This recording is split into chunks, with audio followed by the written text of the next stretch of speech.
Welcome to Flat Earth Debate, Uncut and After Show. I'm your host Nathan Oakley, and if you are new to this channel, or you've not done so already, then be sure to subscribe, hit the bell notification icon and join button if you'd like to become a Nathan Oakley 1980 channel member and keep up to date with the Flat Earth Debate. If you would like to support the channel, there is a super chat that runs alongside each of these shows while they premiere, and there's also a PayPal, Patreon and crypto link in the info box below the video. Speaking of Patreon, I'm going to do a quick shout out to all of you who do support me on Patreon, so a massive shout out of thanks and appreciation to Guns of Navarone, RMP, Troy Shuka, Bose Nail, Justin Duso, Joseph Pizarro, Samson, Maris, Harry Blade, Mobile Mac 777, Neo the One, Lost Cat FE, Rob W, Open Minded, Reese Pound, Del West Watson, Mike, Muted, Dick Earth Skeptic, NA Literalist, Maria Neelands, Unbelievable Productions, Blue Ridge Ranger, Rob H, Nathan Thompson, The Real Gabster, Windrider, Liam Nedrick, Erwin Jennisons, Abraham Mohammed, Dave Rakia Gafford, Naibai, Adrian Quintana, Skeptic936, Life is Short, Fireball X, Texas Mike, Edwin Johnson, Kirsten Smith, Alexander Main, David Wayne Foster, and Dank. So another massive thank you to all of you for supporting me on Patreon. I'm going to raise the mic on whoever is in Discord and Google so you can enjoy their conversation while I set up for today's live show.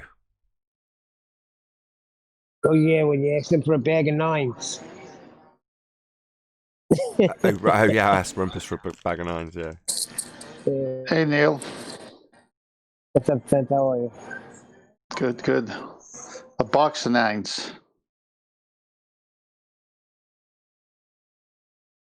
Either way. I had a tape measure. I was going to offer. I think I did offer to measure a nine. I can just see Neil.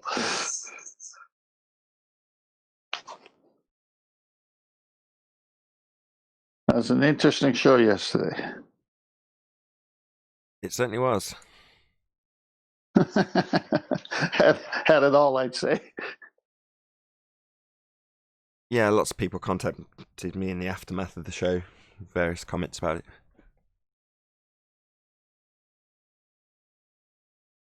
Well, Rumpus was just tripping over himself with so many double speaks. That's all he does. Well, I mean, he gets more caught. more so that show than others. I mean, he had. See, I'm looking at my notes here. Measuring things is not math. Numbers are physical property. Science is about measuring numbers. And then, what's this one? Independent variable is a number. That was the best. And the funny thing is, he claims Nathan's a science denier. I know.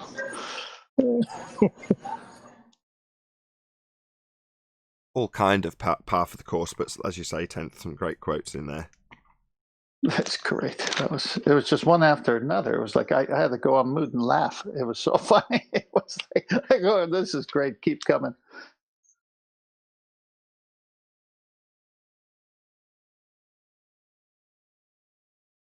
It's a shame about Witsit. So in case anybody was wondering why I got so riled up with it yesterday, it's because I actually care about that particular subject. You know, obviously it's been discussed at great length about how that progression is happening. But when your own side just demonstrates such severe cognitive dissonance, it's just such a big disappointment. Yeah, well, you don't cut us slack when you hold us down, so it's not like you're picking on him. Wait, what happened? I missed that part. You said it's a shame about what? What's it? You said? Indeed. Yeah. I missed it. Feed me in the details. Well, he's got an assumption, a belief in this bias downwards. There isn't one. Oh yeah, I know that. He was on yesterday?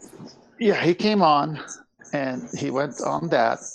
And when we asked him for proof for it, it was just his version of how he believes it. And Nathan said, that's basically, if I'm summarizing it right, that's not good enough. You need to prove it or you need to concede. And then it just got crazy after that. He did concede. There is no downward vector attributable to gas, and he knows it. Well, there's No, no he bias. did, but then he conceded and said, "You're right," but then he went back and held the position, is what I mean by not conceding. So does Exactly. he, when he concedes, but does he say only for gases? Yeah, kind of. Like In so many words, yeah, yes. I knew it. Well, that's, holding both positions that are mutually exclusive of one another. Either there is a bias, not there's a bias, but well, not when it's gas, then there's no bias.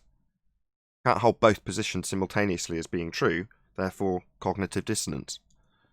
Especially when he says everything is electrostatic. He didn't say everything but gas.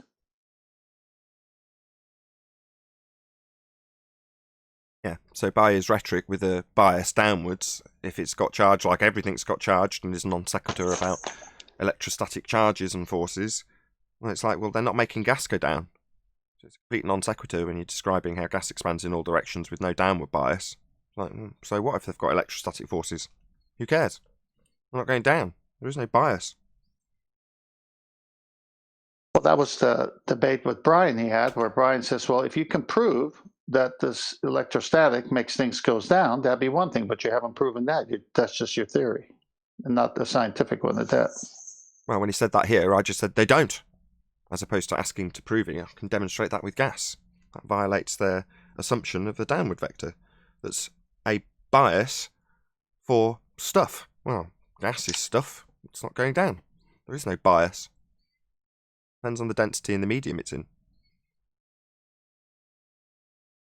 And then Anthony showed that a solid and a gas didn't match what he was saying, because the solid would have been the egg, and the gas is obviously the helium in the balloon. Yeah, he's got a lot of stuff going on with it. He's got this whole thing on his channel about Trump being the Antichrist. So he's like 24/7. He needs to give his brain a rest.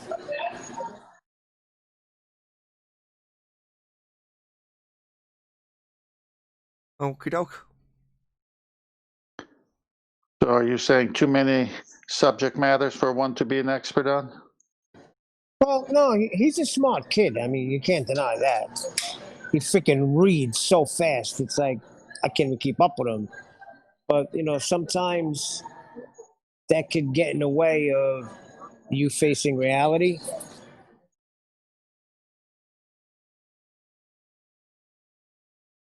Yeah. You experience reality. You read books. Well, look at this downward vector he's on about.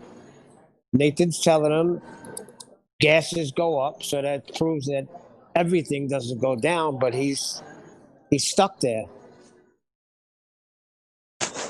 Well, they want a universal down. There isn't such a thing. Correct. So, but there is in their world, there's a universal down for everything but gases.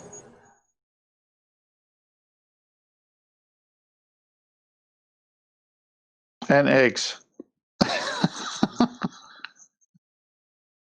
But you'd have to change the medium in the egg, right? Oh, well, that's the point.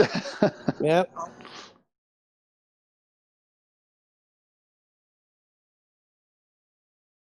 But does it count that trees grow up when they're planted? They grow up. I mean, some stuff grows down, like carrots, right? Yeah, the root vegetables, but yeah, trees even on angled hillsides always grow up. And Right. I mean, we grow up. We don't grow down. speak for yourself. It's unfortunate. I stopped growing up at 5'6", but terrible. Just right. Very, very, very embarrassing when you can't reach something in the supermarket and you got to ask a lady to grab it for you. Well, that's a good way to meet people.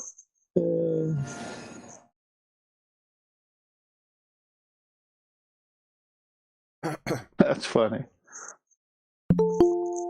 Morning, everyone. Good morning, Red Man. Good morning. Good morning. Hey, How's hey, it going? What's Hey, that? Super Warrior. Yo, Alwyn's starting early lately, right? Alwyn's been starting his show at 7 o'clock. Hey, Yeah, Sleepy he's wet the bed Warrior. a few times. He's wet the bed a few times recently. He's been on quite early. Any response to your challenge, Of Warrior? course not. He won't. He won't do it. Can't do it, and never will. He now claims that he won't. He doesn't debate. He's a bit like Simon Dan. Oh, you mean after yesterday he doesn't debate? Apparently so. I see.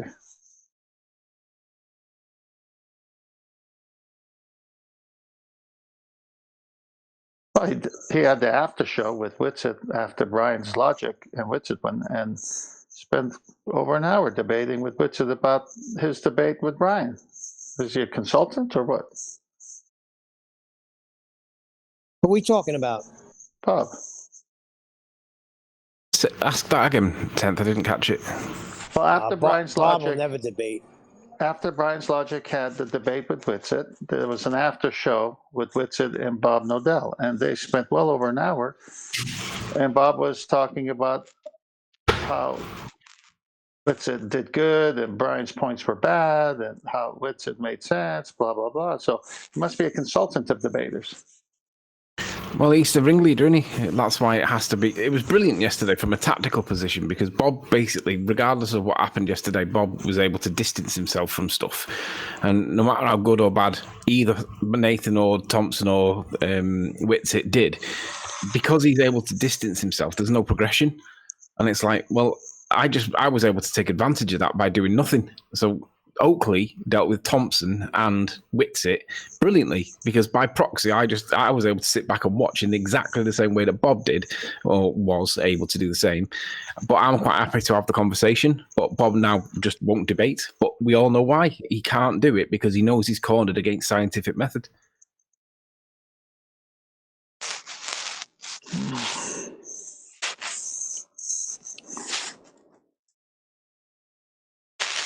Do not cross Bob. You can't make someone debate if they don't want to hold debate, on a second, 10th. When you're off mute, all I can hear is this high-pitched whistle and this rustling sound. Sorry. Sorry. So you know. It's as if the microphone's rubbing against your beard or something. It's actually rubbing against my shirt.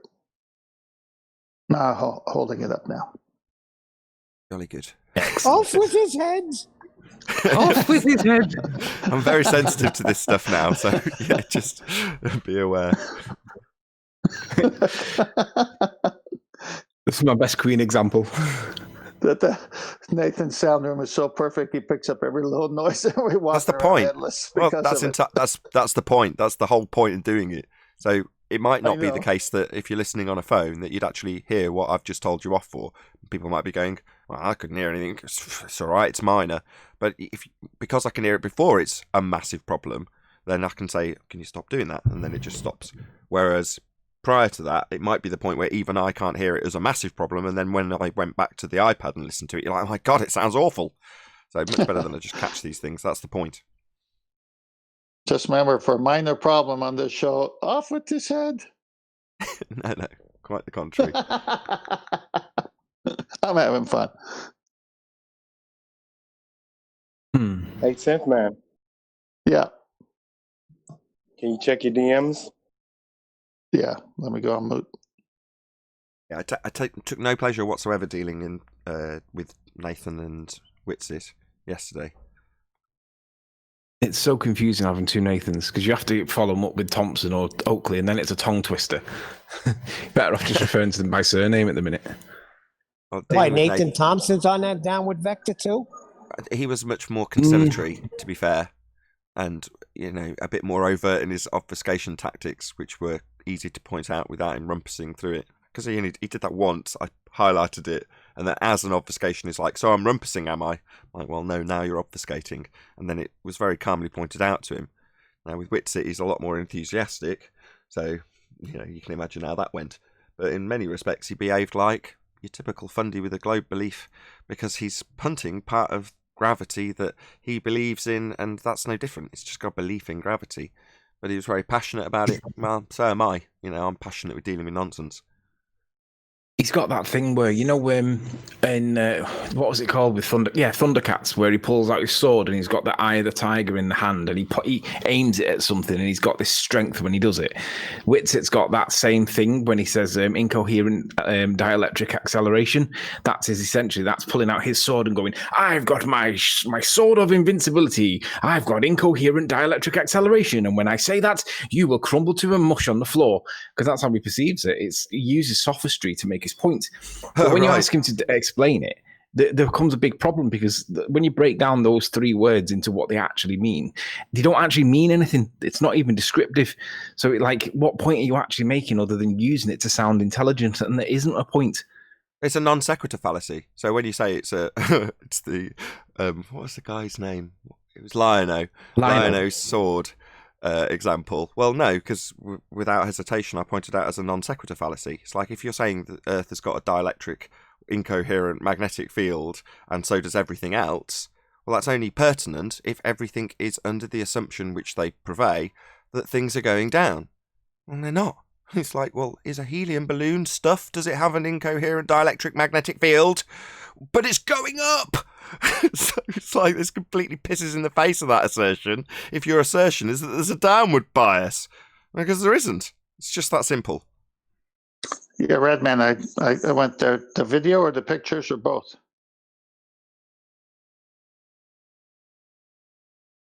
It's the video. Yeah, I caught that from that same building. Nice sunrise. Y'all take a look at it if you want to. I'll put it in Master B. This is Redman's video on Redman's channel.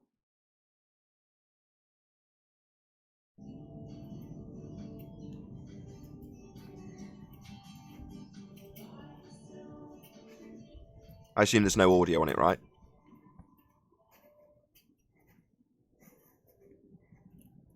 No audio. Okay. There we go. That's the right button. Okay, we're on the bit where it goes a bit grainy and you can see something lit up on a hill in the distance. Can you talk us through from here?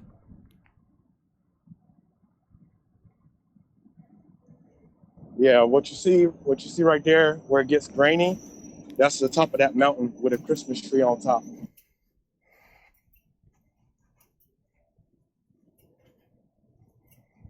The mountain itself is 14 miles away, and that Christmas tree is huge. Yeah, looked it.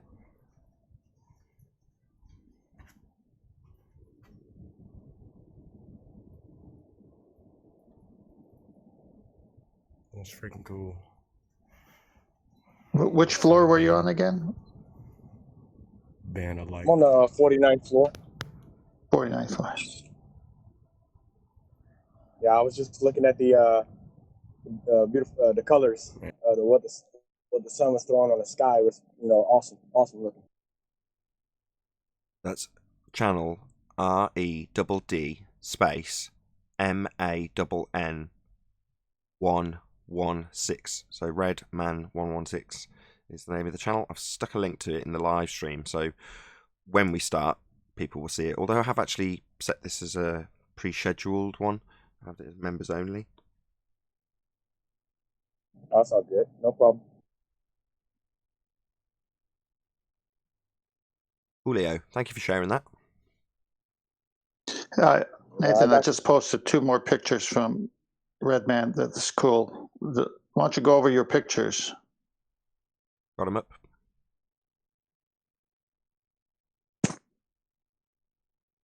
I'm about to go. You there, Redman? Yeah. Okay. Just started. What I did. Go ahead. Sorry. It's us stepping all over you, Red Man. Go ahead. What I did was I took the picture and I changed the contrast of the picture. And if you looking at the mountain itself, you can see the horizon going further in the distance, and it just looks like a little hump. If you look at the bottom of the mountain itself, it just it's almost like the ground itself is engulfing the mountain, but the mountain is a whole lot bigger than that. Gotcha. You can see a line behind it, and then at the point, presumably of the most limited angle, as it's right on the horizon, it's compressed to the point where you can't see anything. The angle's too limited. But it doesn't mean that you can't see further than that point. So you've got a horizon behind it. That's epic. Very cool. If I had a P900, I could probably go further. Working on that. Badass. Very cool. Thank you for sharing that. No problem. Yeah, thank you for sticking it in Master B as well. 10th. Slick administration from the Flat Earth debate team. Yeah, thank you, Redman. All right, I'm pop myself back on mute. So what show was this, yesterday's show, so I could listen to it? 1314. 1314. You can't listen to it unless you're a member. You have to become a member at the moment. It'll be released, I think it's Christmas Day I'll release it. I don't know exactly, I haven't worked it out. Hey Nathan, that reminds me, somebody in the after show that wasn't in the after show that should have been, that's a member, was asking why can't he hear the after show even though he's a member, and I said I don't know, you'll have to speak to Nathan. Did you catch up with him? Oh, you can. Maybe it just asked you prior to it actually being published, because it takes I have to actually making the right. I don't know, there's somebody that was asking that why can't he, and I said don't know, speak to Nathan. So if you get approached by someone, he's not a troll. Well, it has been viewed. It's been viewed the most times by any member-only video ever. So typically a members-only video might get 20, maybe 30 views if it's a well-received video. This one's had 60 in less than a day. It's members only. No one else has got access to it. So it's been an extremely well-received video. Again, I go by how many people have viewed it. Like with anything, it doesn't matter that it's members only. How many comments they leave, how many of them thumbs it up. So when it's at 13 thumbs up and 60 plus views and, I don't know, half a dozen or more comments from members only, you go, oh, all right, this has been well received then. And people kept contacting me. I know you contacted me yesterday about the live show, but then people in the aftermath, people sent me emails, people were contacting me about all sorts of different means. Definitely one of the better shows because it was like friendly fire, wasn't it? It was like flat earth on flat earth. No ballers were required. I love it when it's like that because ballers can't even criticise because they don't even understand the arguments. Yeah, not only do they not understand the arguments, there's no necessity for them to interject with their nonsense assertions because that's not being debated. So it's like, where are you going to come in? Who are you going to tell is nonsense? Oh, well, they're both just stupid. It's wonderful. They're both idiots arguing. It's like, is that the best? Yeah, the best thing they come back with. The best thing they come back with is FE's imploded on itself, and we're like, shut up, you idiots. No, what's happening is there's arguing going amongst the trenches. I.e., we're amongst ourselves, and there's no one on the battlefield, and there's no one in their trenches, and there's no one in the fields behind the trenches, and there's no one in any of the barracks, and there's no one anywhere near it. So what are you going to do? So you end up talking amongst yourselves. That's what's happening. Hello. Flat Earth Egypt. It's also funny because I was hanging around after the show, after you guys, you know that there are a bunch of ballers that hang around. There was also a bunch of flat earthers, and they were disputing both their ideas of gravity, and it was funny to watch, actually.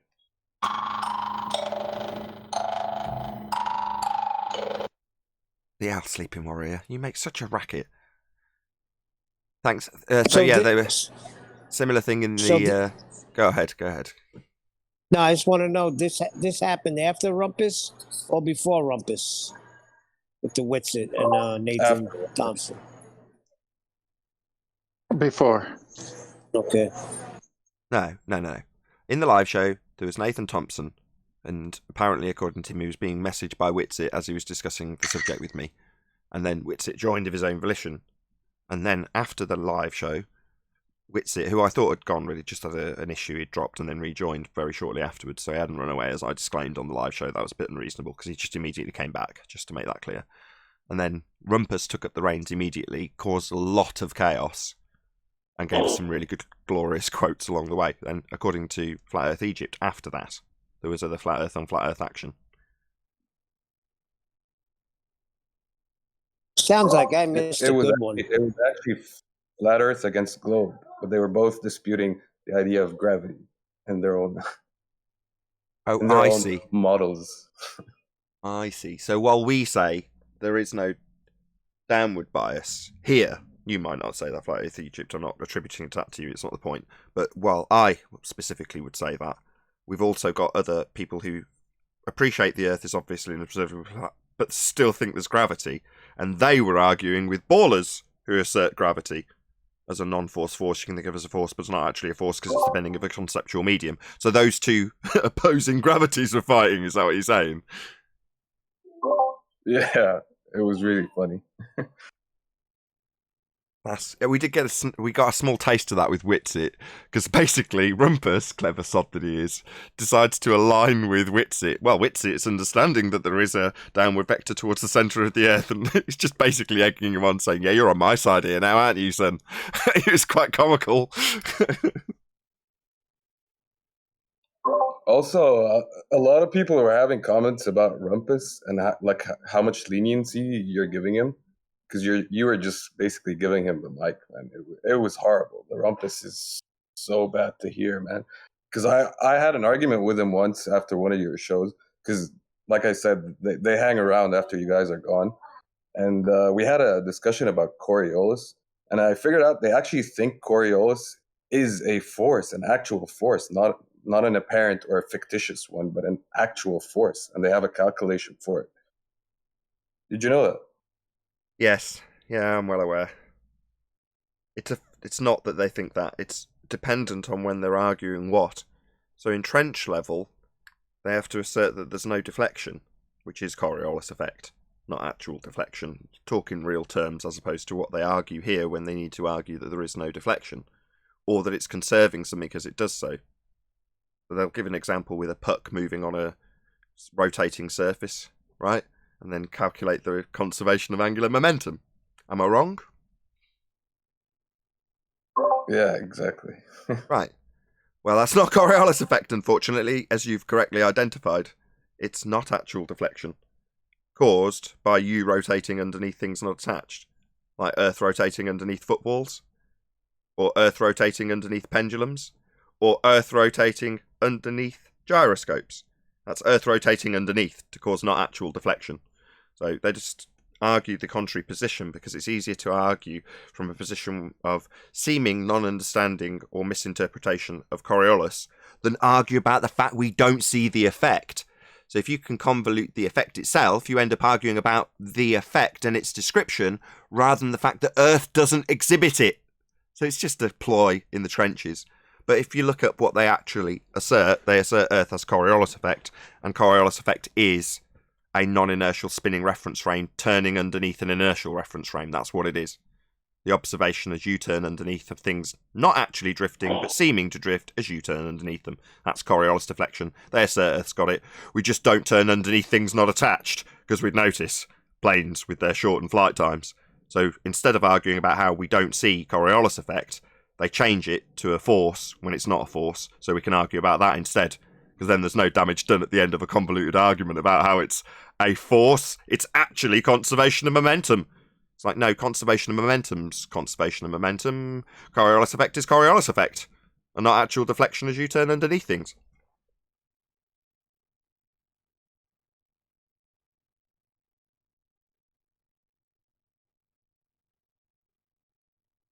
Yeah, well, I was trying to highlight the way Rumpus was. It's just horrible, man. He doesn't let you speak. He's on something. Definitely when he's doing that, it's crazy. I don't know. Good morning. Good morning.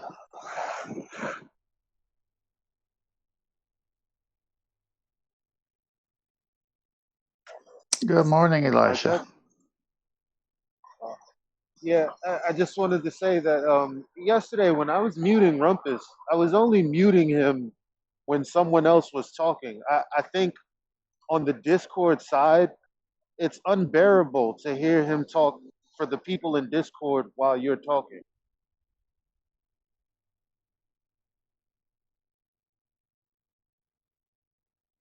Yes, I agree. Definitely, it's on the Discord. It's horrible on Discord, unlike the live stream.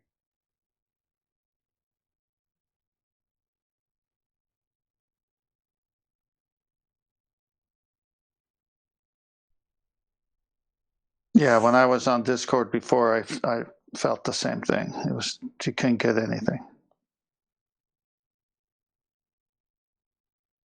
Yeah, but you got to But remember. I also understand the dynamic of the show, letting it breathe, because you want to get that back and forth in there too. So I wouldn't dare mute him then at a chance to miss one of his hiccups. It's just when he's repeating himself 6 times in a row, that's the only time I was muting him. I get it from the Discord perspective, but the reason, he's decided that he's got a little tactic, which is shut down. He didn't do it yesterday, to his credit. But what he normally does is talk through everything everyone's saying, and then when somebody like yourself sticks him on mute, he just sticks his fingers in his ears. So for that reason, he's overcome people muting him in Discord. Well, more power to him. If he's overcome that, good for him. At a sacrifice, he has to shut down in order to achieve that. Now, I don't want that. Now, people will say, oh, you're giving him a lot of leeway. I didn't think I was giving him any more leeway than anybody else. If anybody thinks differently, I want to hear his arguments. Yeah, I get it. You don't want to hear him saying, well, I just want to hear what he's saying. I just want to hear what he's saying. Well, I can't hear what he's saying. Oh, well, it's breaking up a lot. Yeah, we know what you're doing. You're just making damn sure that whatever it is that you've got to say in the last instance gets repeated so that whatever is trying to be put to him doesn't get put to him. Now, from a Discord perspective, you can't hear a damn thing. I get it. Hey, Nathan, I got 2 slides for you in Master B. One is the black swan, of course, and the other one is to contrast what the Globers say the horizon does. And then, of course, the black swan will upend it. Yeah, I've got it up. I've got the picture of the boats getting smaller into the distance first off. Yeah, as you can see there, observational evidence for a spherical Earth. So this is what they're telling us. You could observe the curve.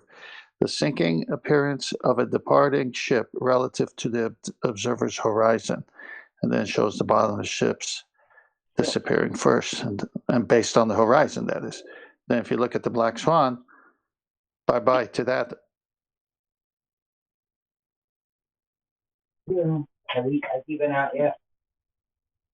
Can you repeat that? I'll take you. Can you repeat? I'll take you. Obedience. Are you trying to talk to us? I'm very muffled. Pop yourself on mute, please, Obedience. So that goes to Tim Osmond saying we've never claimed Earth curve to be the horizon. Obedience, can you hear us?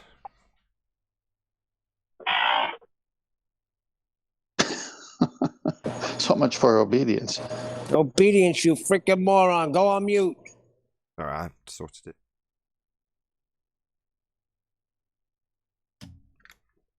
Thank you. Yes, indeed. Can't have a horizon beyond the geometric limitations of sphere Earth with a physical geometric sphere edge asserted to block boats and buildings into the distance. Only need one black swan once it's beyond the geometric limitations. Bye-bye, ball. Also, as a quick plug, no matter when you're watching this, check out Quantum Eraser's kind of an anniversary special. I'm not sure if we'll do it on the Ballbusters the day after New Year, but 1st Jan 2020 was the birth, if you will, publicly at least, of the Black Swan argument, the modus tollens argument. If the Earth is a sphere, radius 3959, then every distance to the horizon can be no more than 1.2 times the square root of the observer's height in feet, and the Black Swan shows a horizon way in excess of 11 miles, or 10 miles. Therefore, the Earth is not a sphere. Can't have a geometric physical horizon beyond its physical geometric limitations. It's just not possible.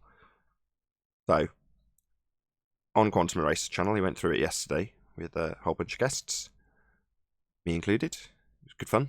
But check it out if you've not heard of the Black Swan argument, or you're not familiar with it, or you've heard it several times but aren't really convinced that it's destroyed the globe religion. And feel free to check out that presentation and we go through it. And given that it's been 12 months now, we're pretty concise in describing what's what about it, the rebuttals that are now non-existent. So yeah, very cool. Check it out, Quantum Eraser YouTube channel.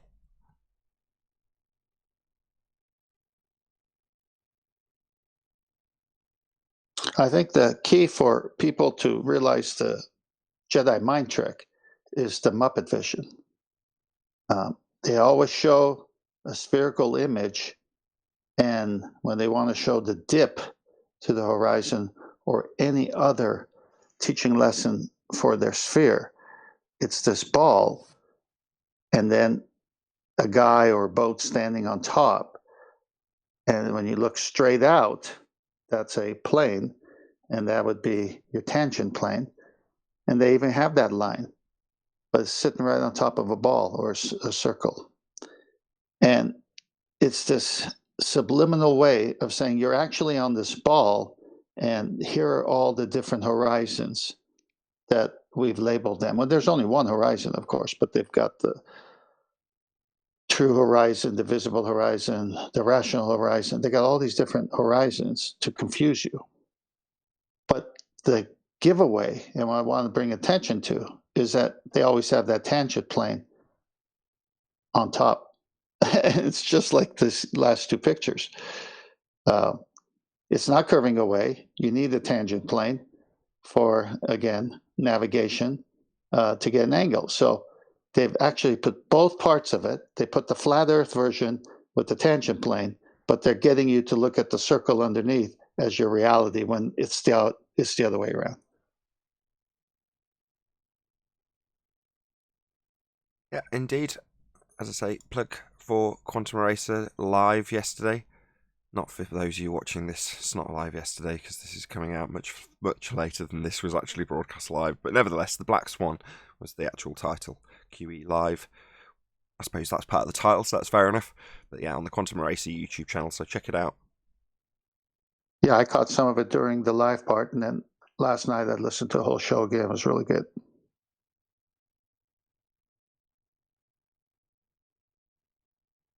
Yeah, it was good fun. Thinking of stealing my time slot that I've now reasonably firmly established on the second channel for the Uncut and After show.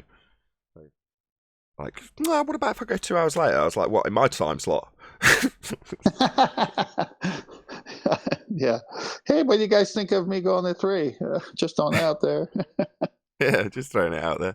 What if I do it at the show time that you've now established? I'm not that attached to it. I'm like just messing with him, really. You know, if he wants me to change that slot. If he asked me to change the slot of the live show, I'd be like, no, that's been like that forever. You know, and I have messed with the times of the Uncut and After show to a fair extent. So it's not the end of the world. Whereas, you know, I think it's firmly established what time the live show starts now. With the exception of when daylight saving starts and ends. Hey, Chocolate. Good morning, guys. Good morning. How's everybody? Very well, very well. How are you? Not too bad. Working as usual. Yeah, we can hear. Did you buy your chocolate Horizon yesterday, Chocolate? You already bought one. Oh, he already bought one. Yeah. What, I mean, what did you ask me? Did you buy a chocolate Horizon? No, I'm selling them, man. What you mean? I'm buying them. I'm selling Oh, right. Chocolate Horizon #1 is for sale. Wow. Lucky person that's going to get that apparent Horizon. Well, you bought it, waited till the value increases, now you're selling it? Is that what it is? Yeah. Because now they're selling like hotcakes, you know? Before we weren't really talking about it. We weren't focused on it. It was just, you know, boats, buildings. Now it's Horizons all day, baby.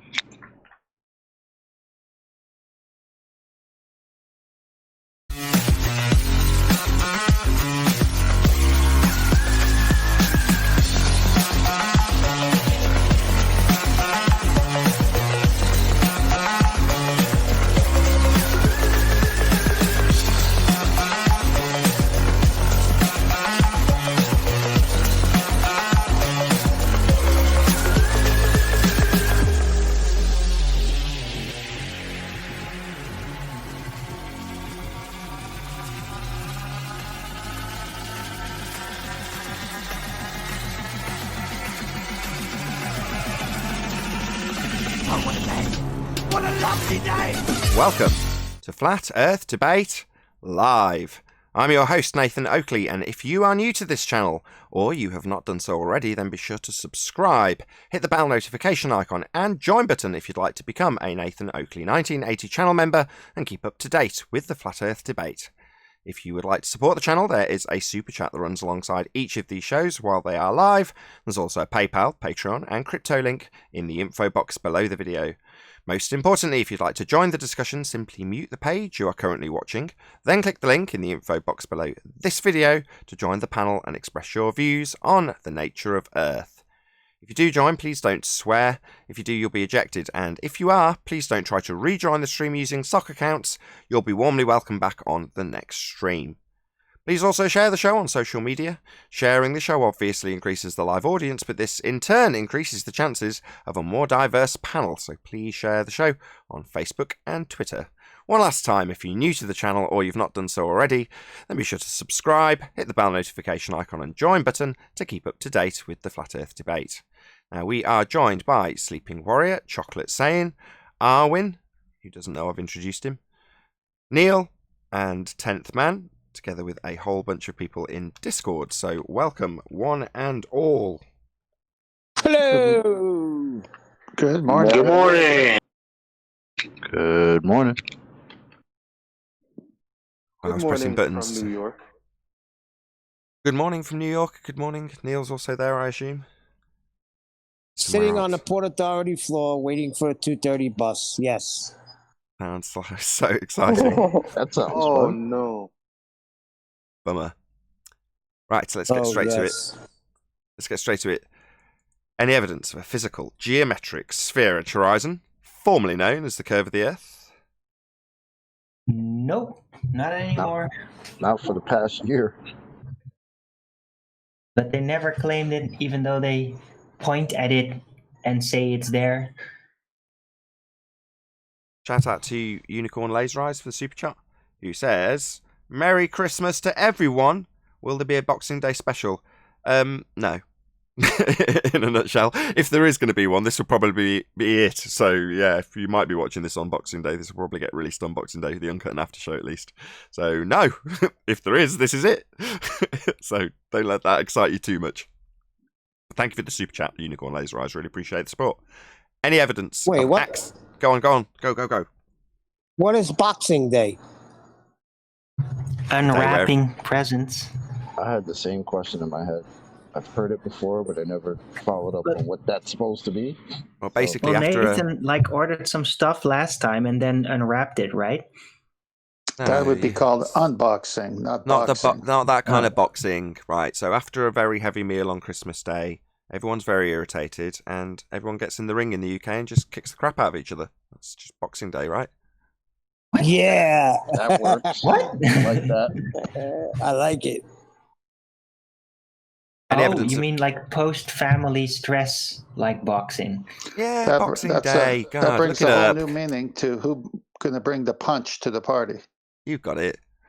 Any evidence of axial rotation of the Earth-based variety? None whatsoever. Don't they need reference frames for that? Sorry, I got to shout. They don't claim I thought I'd axial segued rotation. away The from Earth this, is but spinning, but the axis is not rotating. thought I'd managed to segue away, and clearly Arwin has demonstrated that I was successful. But thank you very much, Eagle Plane and Anchor. Merry Christmas. WTF is Boxing Day? Question mark. Thank you very much for the super chat. Day after Christmas is Boxing Day. Let's not concern ourselves too much with its meaning. It's not that important. Got something to do with boxes. Yeah, but you're gonna have a show on Christmas Day because it's Friday, correct? On Christmas Day, I'm going to be with my family. You're joking, right? What are you talking about, Nick? No. No. Yes. Nothing stops Flat Earth debate. He could do a double show and air it, but he ain't going to be there. I'm pretty sure that the show with Witsit Gets It and Rumpus and Nathan Thompson will be the show that actually goes out on Christmas Day.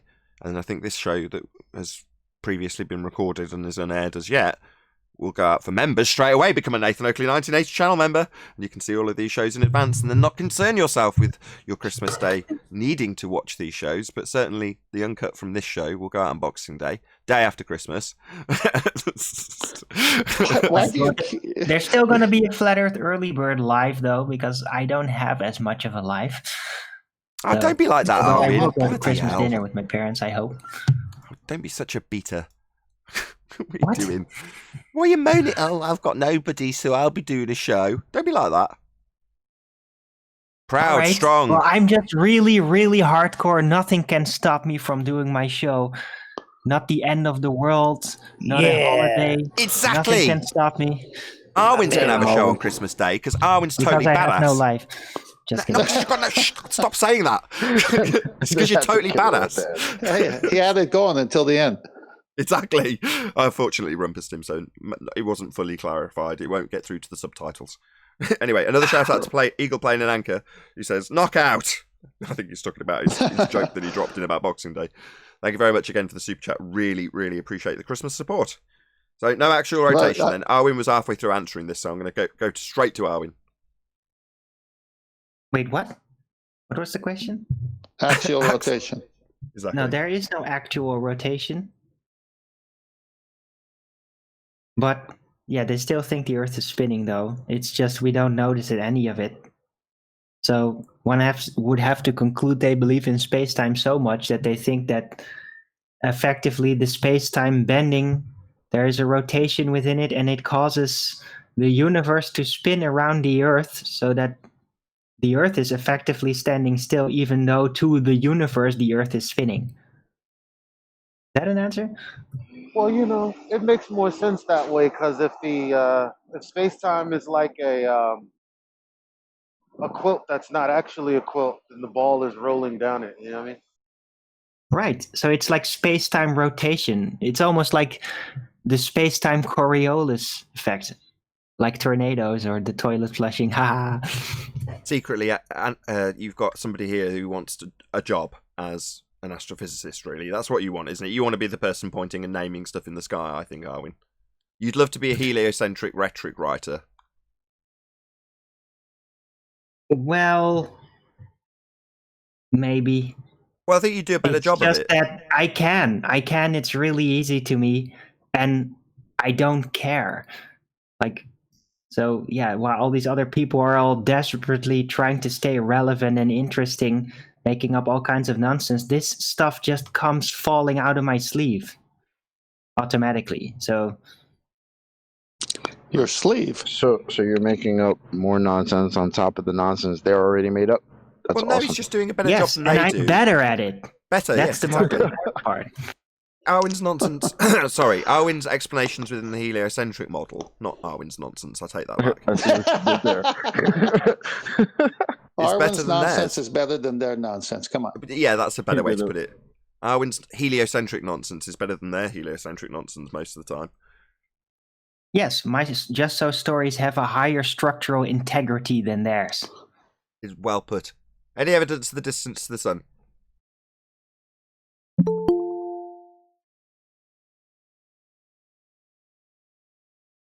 That's timely. Hey, Brian. How would you do that? What is the sun? I don't know. Hey everybody, hey Nathan. Has someone Hey, Brian. waypointed the GPS coordinates to the sun? You're a bit unclear. Try that once more. Maybe closer or further or something with your mic because we couldn't discern what you said. Has someone used Waze or some sort of GPS program to What's figure out the GPS? distance to the sun? Well, Yeah. you put it into your rocket and then you climb, baby, climb. It's the Grabler positioning system. And then you climb, baby, climb. Grappler positioning system. That's where the song takes off, Chocolate. A grappler's the Oh guy my God. described by Owen Benjamin as the guy rubbing his hands together in, is it Neverending Story or something like that? Original Grabler came from the Onion news. Oh, okay. It was a joke article, but it's great and it stuck. So I yeah, don't know the GPS Grabler positioning system. I never caught the original Owen Benjamin explanation for the Onion bit because I heard him referencing Grabblers loads when I was watching him, but I didn't really know what the reference meant. But there's a lot of things like that with Owen Benjamin, eh? So, Nathan, to Elijah's point, how are they spinning it that they told us they had the distance to the sun? Wasn't it something to do with Earth and Venus? Yeah, they assume Venus has the same presupposed radius value, and then they apply Kepler's third law.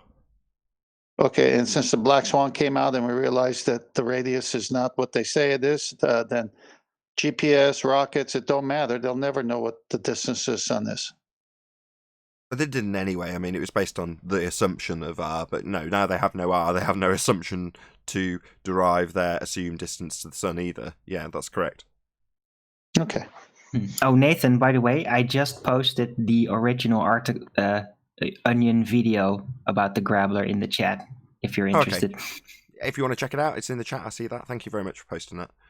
I will check it out at a later stage, not now, for obvious reasons. Any evidence of a self-perpetuating molten iron core at the centre of a presupposed spherical Earth?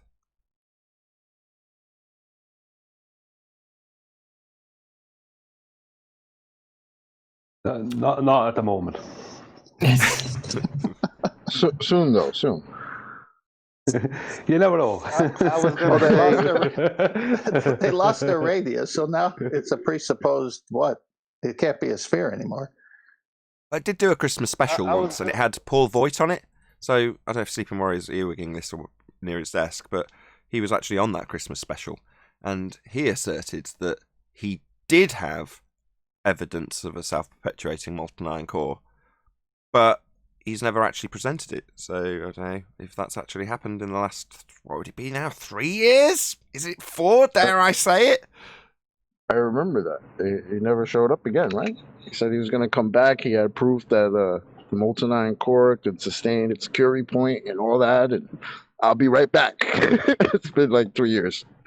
Maybe he dropped down the deep borehole and get out again. I was picturing... He went to go get cigarettes at the store. He'll be right back. What is it? I was about to say a dead It's a long journey to the center of the Earth. Now he's planning his return trip. No, Brian. He'll be around in 3 years' time. Just returning videotapes. So yeah, no sign of Paul Voigt with his molten iron core evidence. That's a shame, because there was us all excited for a time. I mean, we've been on tenterhooks since, I think it is 3 years. It might be 4. I don't know. I don't want to get that wrong. It's a long time. Anyway, check out the Christmas special from then. I think it was 2017. So yeah, we started pinning stuff on people back in the Isle of Man stuff, wasn't it? I think Paul Voigt was the first one that got something pinned on him. That's correct. I just reiterate that for Sleeping Warrior's benefit. So Sleeping Warrior said, look, when we get to these points, let's start holding individuals to task on it. We've done it to this day, right? You know, recent examples are Thunderfoot or, I was going to say Conspiracy Cats, but that's not particularly recent. Who else is a recent? Simon Dan. There you go. It's the same principle. So this was originally, a lot of things originally come from Sleeping Warrior that are good ideas. So the housekeeping's that also, but I digress. But yeah, basically hold people to task. So when someone like Paul Voigt says, yeah, I've got evidence of a self-perpetuating molten iron core. It's like, okay, let's have it. We're going to hold you to task on that indefinitely. And, you know, obviously these things fade into obscurity for a time, but then they ultimately resurface. You know, it's not like Paul Voigt hasn't been mentioned when we ask for molten iron core evidence in the past. That's not true either, because we do often mention him. You know, the same applies with Coriolis effect. Simon Dunn's not the flavour of the month at the moment, but it'll still come up. Same with Thunderfoot. Or whoever, Conspiracy Cats, gas pressure without a container. You know, without the container there can be no pressure.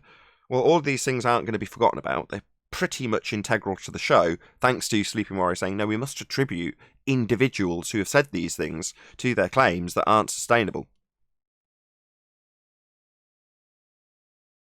Some kind of a list would be nice, wouldn't it? Where we had all the people who made the claims. And just it'd be nice to see the ones that did actually come back and ignore the claims they made and the ones that never came back. Because, we can do that. We can do that. We can do that now just briefly with some of the housekeeping questions already. So in terms of physical geometric sphere edge horizon, formerly known as Earth curve, who can you assign this to in terms of somebody prevalent or even known?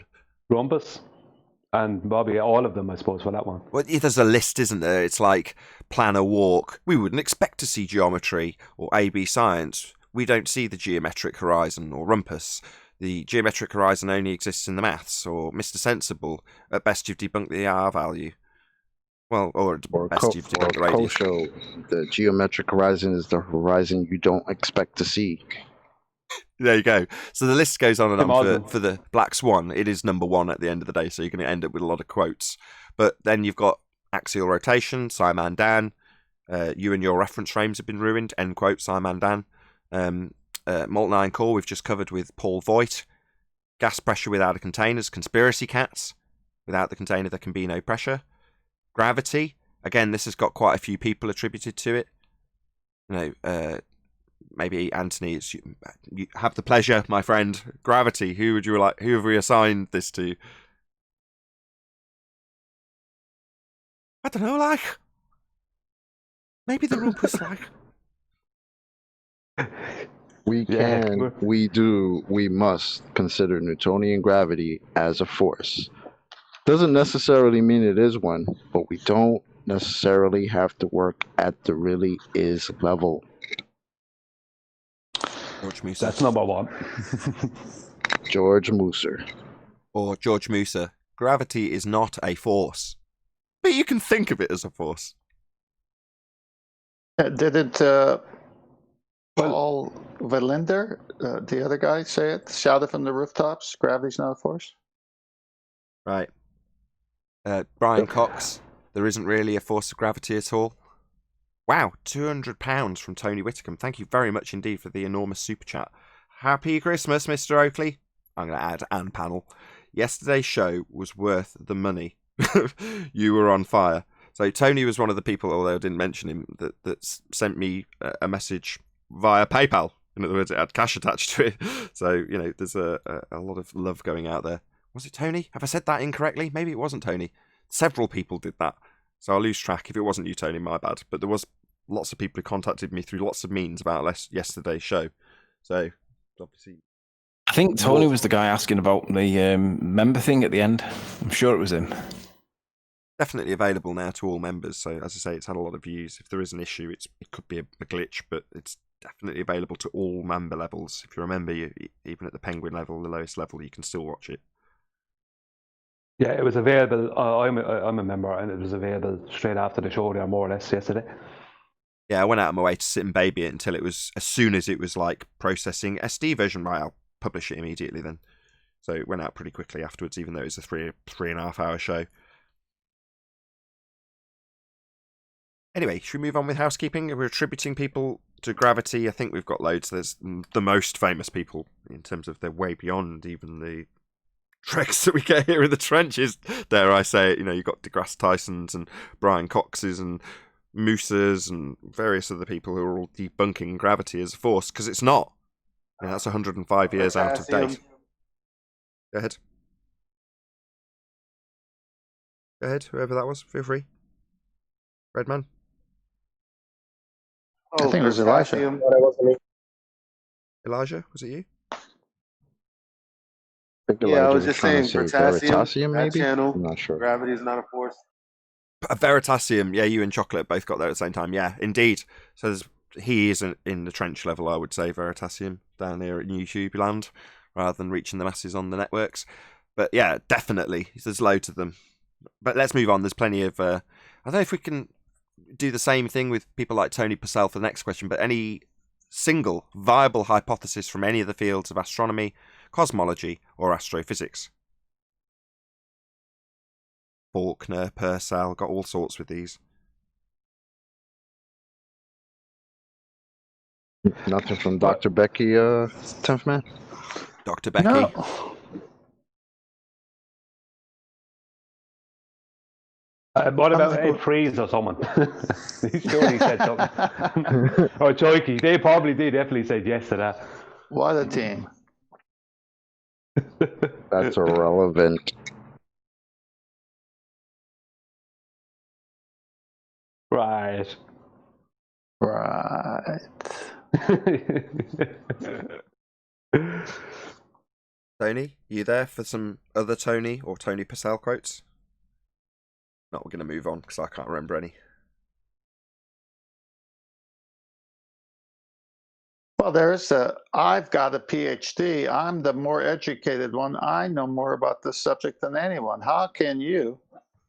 And then Spurs takes them down. I think the Tony PhD is there's a couple of different. There's two types of PhDs. There's PhDs like Tony who don't really have anything to back up what they're saying, who are PhDs in things that aren't real science, and all they do when challenged with any real argument is they'll try and shout you down and get you to respect their authority. Then there's other PhDs who are actually interested in the truth, and actually do use things like the scientific method within their work. People work in biochemistry and things like that. So, I mean, they're not all perfect, but you're less likely to get shouted down by one of those. If you tell one of them, look, gravity is not even a force in the mainstream narrative, they'll probably even know that already, But someone like Tony Purcell, he won't even know that. He'll still be asserting it's a force,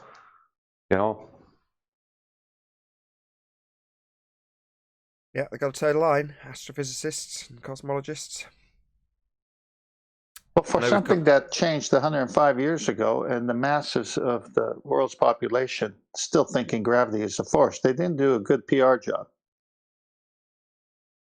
No, and why would they? I mean, if you're changing a fundamental part of a rhetoric that people think is their actual world rather than just a model-based description in mathematics and abstractions, which is then to be reified by the people, you don't tell them of the changes, you just let them take a very long time to take effect, to the point where people still don't know that your gravity as a force has been superseded 105 years ago by Einstein. And they don't know that because it hasn't been overtly taught to them, and they're quick to point out, or Rumpus and others are quick to point out, that it's still taught in schools. Again, Sleeping Warrior, if he was here, would be telling us all about it right now.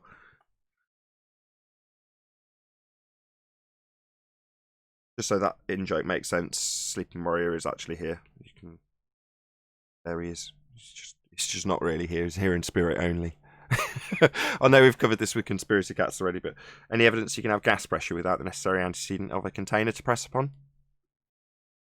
That's impossible, and we've asked them to demonstrate it because their version is that you have our gases that we breathe right next to 10 to the minus 17 torr vacuum of space without any kind of barrier, and they haven't been able to do it. Can't have gas pressure without a container. Well, after the stratus, what's known as the stratus pause, which is the line between the stratosphere, the kind of dividing line between that and what they call the mesosphere, there is nothing after that other than NASA sounding rockets. That's all they have after that. So that means these rockets are going into space, a violation of entropy. So there is absolutely nothing of any kind of a measurement that like with using a barometer or a thermometer or anything like that, or any sensors. There's nothing after the top of the stratosphere, which is about 50 kilometers up, 31 miles or something. So there's nothing. There's absolutely nothing after that of anything solid. There's no evidence of anything after that, unless you want to believe NASA and whoever else. Well, you've already covered that. So they're claiming to be taking images and measurements from a violation of natural law, entropy. So no, you don't trust NASA. They're lying through their back teeth. They're violating natural law with the location they're claiming they're in when they're on their high wires. Well, exactly, and that's the same place thank these rockets are. Thank goodness, according to Rumpus, the second law of thermodynamics does not apply to the Earth. The Earth is a sphere in his model. It's not that it doesn't apply, it's just it's not necessary. You don't need natural law in models. They're just models. They don't represent reality. They use them as their description to be reified as their reality, but we don't stand on a sphere, and you can't have gas pressure without a container. If the sky was a vacuum, the gas we're breathing would fill that space. And what do you know? They call it space! How ironic. Yeah, it only applies to the model accompanying his geometric horizon. That only exists in the math. Exactly. It's funny because they don't see how these things connect. How can you tell us in one instance, oh, the geometric horizon only exists in the math, and then try to tell us that we could have second law of thermodynamics violations all day? How does that work? Well, what they meant to say was the second law of thermodynamics doesn't apply to the globe Earth model. That's what he Precisely, actually Arwin. Exactly. That's what he means when he says Earth, because Earth to him is the model. That's why he said yesterday the independent variable is a number. Science is about measuring numbers. You can experience all of these wonderful quotes before Christmas Day. It will be released after Christmas Day, but if you become a Nathan what's Oakley the length 1980 of channel, 3? are you ruining my plug? God damn you, Owen! Become a Sorry. Nathan Oakley 1980 channel member if you want to experience all of these wonderful quotes on Flat Earth Debate 1315, I believe it is. I said it was 14 in the pre-show to Neil. We're on 16 now, aren't we? I lose track because there were several days that my computer was in repair. But there we go.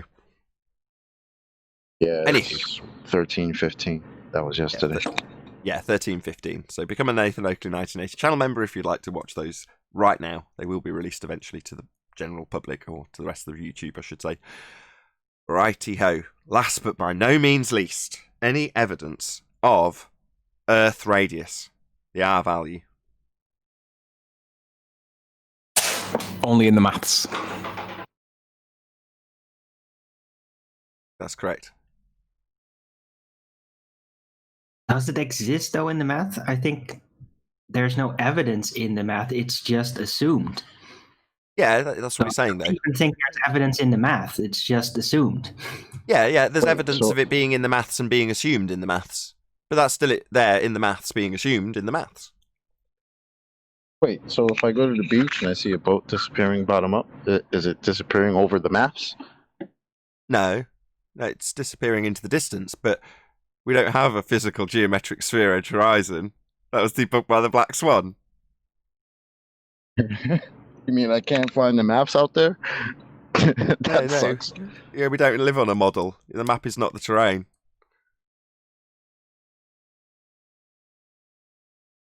Well, that's I a can- shame.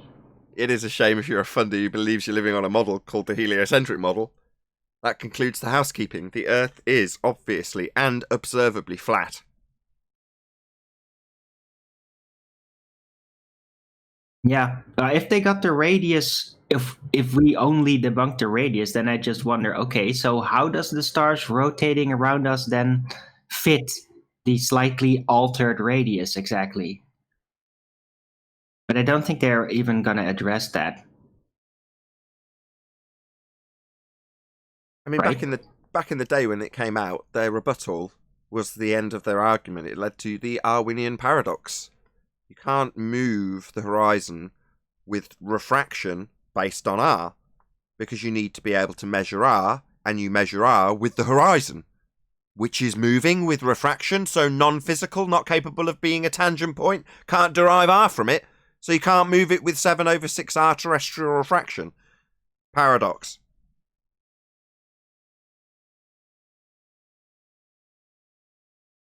Well, Arwen used an interesting word. He says, well, if they're going to alter the radius, well, it is my experience since the Black Swan, they can't alter it. It either is or it's not a globe. Yeah, but when I say alter, I mean basically figure out that they were originally wrong about the original assessment of the radius, so they have to then figure out what it is, right? That's how they work. That's how they always work. And they change but then- something. It's like, oh, we turned out to be wrong all this time. How could this have slipped us by? Let's alter it right now and get it right this time, right? That's how they Right, work. but you tied it to how the luminaries would move over the new altered radius, didn't you? Well, if you can figure out a radius value from a bunch of circumferences, then you have a circumference. Who is it that said that? I can't remember who that was. Panda. Gem Panda. Oh dear.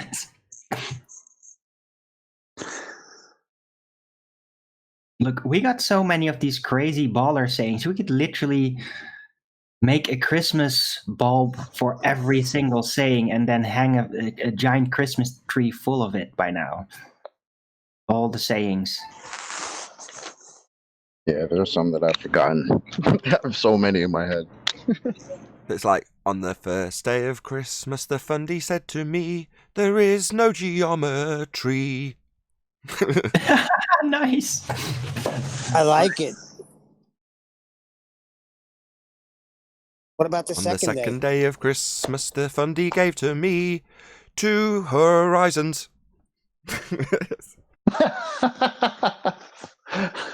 One black swan. Now you got to keep it going.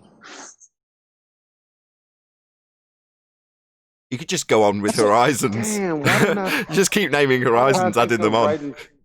That's a good idea for a song. One visible, one did that apparent, for Christmas. one rational. It's been done a couple of times before, though. The first one I remember was from that. What is it again? The hillbilly guy. Blue balls. And an asshole named Rumpus. It was a flat earther guy. It's some time Two ago. Patricia Steers. All I remember about that guy was he did, the more into the song he got, the more angry he got when he started saying Patricia Steer. It was so funny. I don't remember who that was, actually.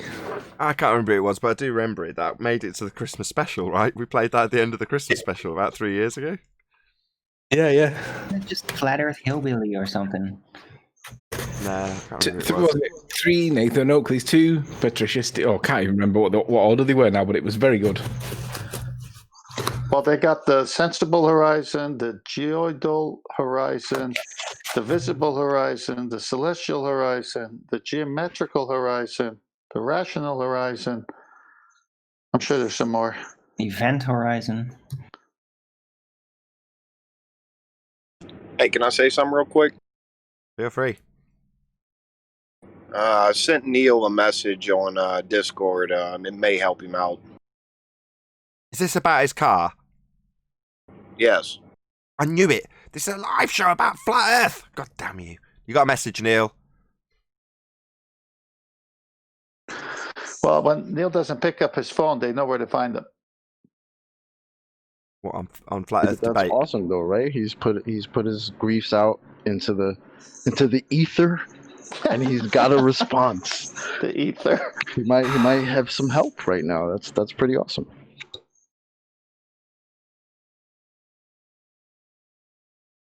Ether, you say?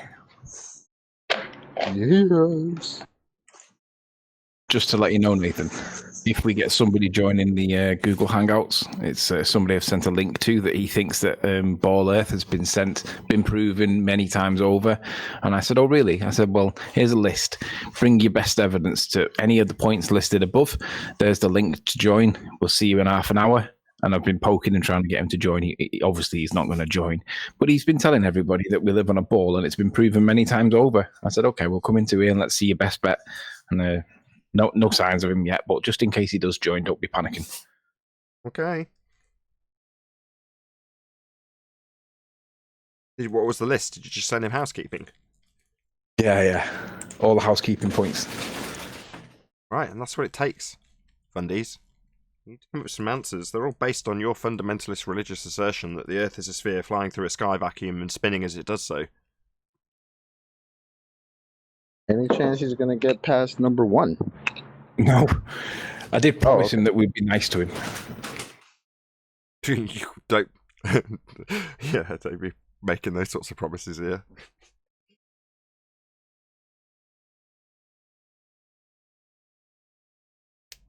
Speak for yourself. Sorry, was that a question to me? I was saying, you told him we'd be nice. You should have said, I'll be nice. Yeah. Speak for yourself. He was going to... Well, I was going to hold his hand and make sure that he didn't bite his head off. His name's Michael, but I don't think he'll join. So if you're out there, hang on. Michael Parsons, his name is. Well, hopefully we'll get the pleasure of Michael Parsons. In the meantime, Christmas carols it is. It's beginning to feel a lot like Christmas. Come on, everyone. No? Shout out to Shout out to Al Junkie. Earth radius is superseded by open brackets A.R. Wigan paradox. I don't really know what that is. Arwinian. Oh, my bad.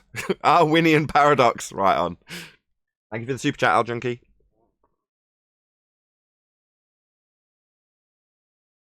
Wasn't that a song called The 12 Shills of Christmas? Something like that. I was one of the shills, of course. I woke up Yeah, this you morning, made the checked my messages, and was essentially being called a shill by Pete Shea in the comments. It's so polarized, that comment.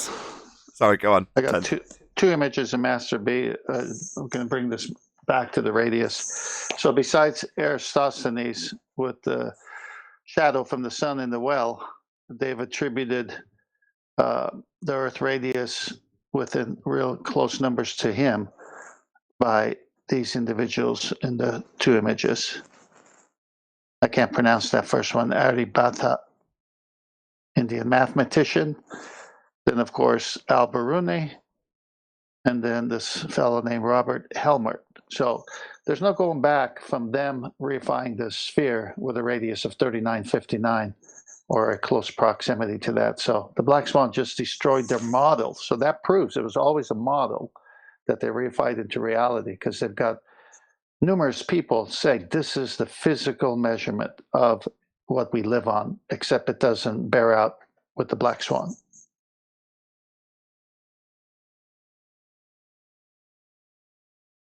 Right on. We no longer have a physical geometric sphere edge for a horizon. And we only have one horizon. Their horizon is geometric. That's until the Black Swan came. Now, we do not see the geometric horizon. Well, then Globe Earth is dead. Because you need to. It's supposed to block things into the distance. You're supposed to be able to calculate it with feet and inches. It's supposed to be very accurate. But yet we do not see the geometric horizon that blocks boats and buildings and is claimed to be Earth curve.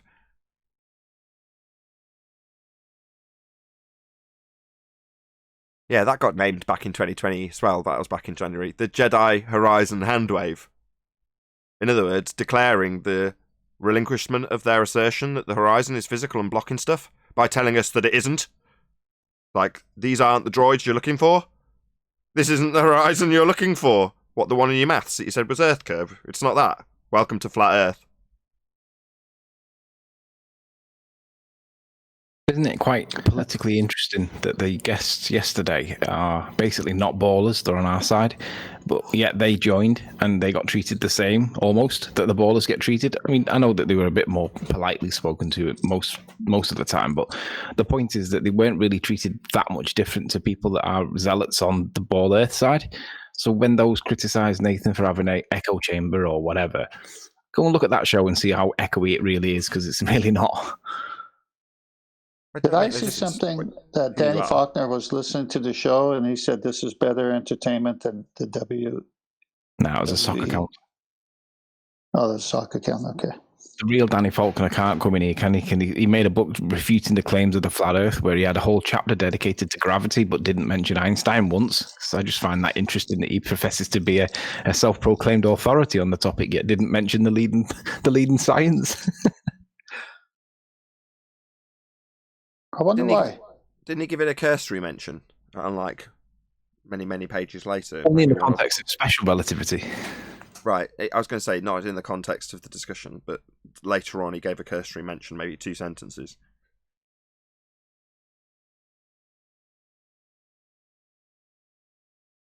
Well, He'll always go on. The reason you're bringing that up, Anthony, is because if he did, what would it do to his argument?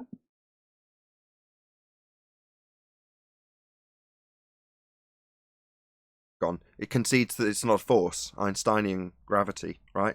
Bending of conceptual mediums. Well, he would have to say that it's an effect and not a force, the one that he's talking about, correct? Yeah. He's flip-flopping between 105-year out-of-date gravity and not even mentioning in context the current rhetoric. Go on, Sleeping Warrior. Pardon?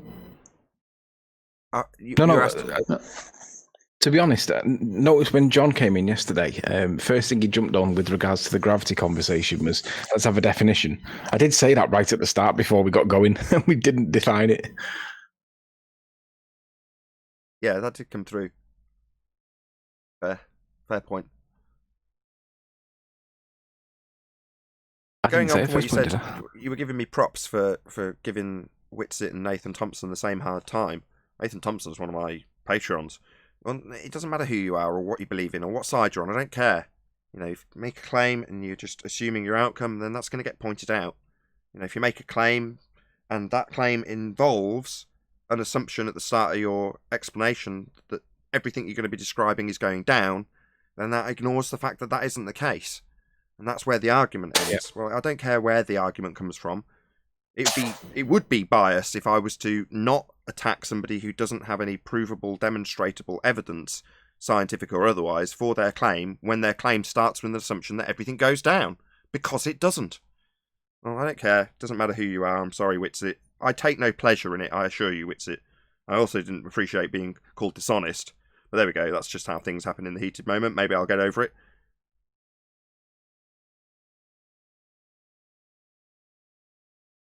No, I don't want to rip Witsit or Nathan Thompson apart. Far from it. I actually like both of them. You know, they are actually people I would go out for a drink with. As in, I like them. But does that mean that they're not going to have the same exact treatment when they talk crap? Well, sorry. If you thought that was the case, it's not. Had you noticed that, like, Nathan Thompson's channel's been taken down again, and his Facebook group too, yesterday night? Son of a... I'm like sorry, right Nathan. after he posted that video about the debate. It's all gone. So I didn't know if you were aware of that.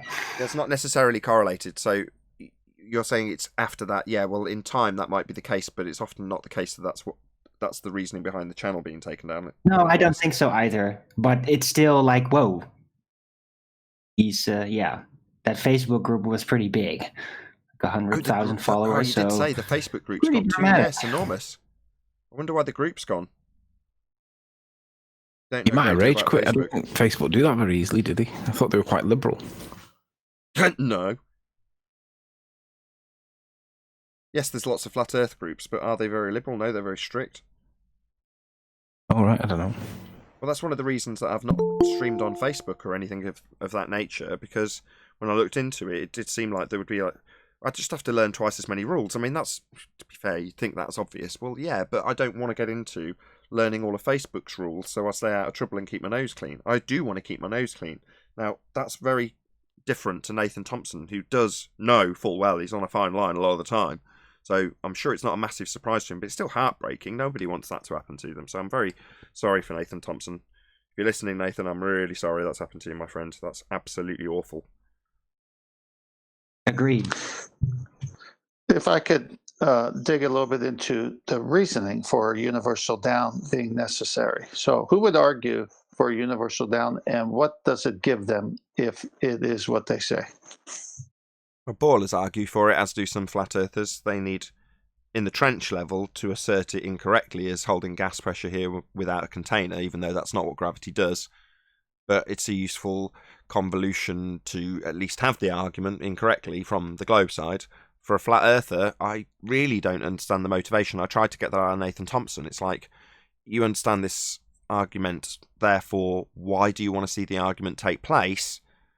And it seems that I got the answer yesterday, cognitive dissonance. But I can't see any other reason other than holding two positions simultaneously. There is, maybe I'm divining people's thoughts here. Maybe someone can tell me what benefit it serves to the flat earth side, because I can't discern one. Can anybody else tell me? Maybe. Well, I can. Oh. You want to go? Maybe it's like they just want to prove why some things go down, and why things are oriented the way they are, because it was created, and this place is a great mechanical works, and there has something to do with electromagnetism. And that'd be a happy day if we could prove that. But I mean, we already have those answers, Elijah. It's called relative density. Yeah, but the issue is not relative density. The issue is they want more. They want to know why the relative density. So they're not just settling for the scientific facts. They want to know why is it like that. Hold on, and careful. that's That would why they keep careful, Alan. going. yeah. Careful. That would be the scientific facts. So describing something, a la and law of nature, would first involve it being applicable always. So when you say some things go down, that was the argument we had with Witsit, right? So it's not universally true then. It's not law of nature. There isn't a universal down. There's no bias. Gas violates that. Sorry, Yeah, my point. if you want to know... Sorry, Brian. I just remembered why I actually stopped Darwin. It's because he said the why of it would be the cause of it. That's what you find out through science. And equally, while we don't know why entropy always increases in nature, then we could put it through the scientific method and establish it, presuppose or assume the cause, vary it to see if it causes it. If you can figure out what causes hot to always go to cold, that would be to say you validated the cause of that thing that always happens in nature. But in this instance, down isn't always in nature. Sometimes down, you don't need to explain sometimes down because it's not sometimes down. What, you just ignore the things that aren't within line of your presupposition of down? It's like, no, that'll get you pummeled. Here it will, anyway. Yeah, well, I mean, the answer... Sorry, do you mind if I attempt? Do you want to go? If there's something urgent, go ahead, Brian. Go ahead. Well, I cut you off. think I could set you up better because I want you to answer it, actually, Brian. So, are they saying it, Brian, because of the need to have electrostatic and incoherent and dielectric and all that? No, they're mixing up something. We do have a whole world full of electricity and magnetism, and a lot of things are affected by this. But the reason for the matter vector directionality has nothing to do with them. It's purely about innate matter. If you look at how hydrogen and helium are described, hydrogen is described as one proton and one electron, I think it is. And helium is described as 2 protons, 2 electrons, and 2 neutrons. Right, now this is just descriptive, okay, so I can't show you this, but this is how it's described. So neutrons are innate matter. They don't have any charge, they're neutral. And the more neutrons that something is described as having, the higher its molecular weight, the higher its density. So, and it goes right to gold. Gold when it's described in a chemical way or whatever, it's described with a huge amount of neutrons. And gold is a very heavy substance. It's purely down to innate matter. The more innate matter something has, the more the amount of innate matter. I say it a lot better. The amount of innate matter something has decides whether it's going to go up or down within any particular medium. That's all it is. They're trying to add something in that's not necessary, that's not there. Well, I wish Witsit was here to carry on something he would say much better than me, because I don't know jack squat nothing about this. But one thing that he said was interesting is that when you look at not maps, but there's a way that the land is set up in which it appears to be a tripole, which doesn't actually, because we have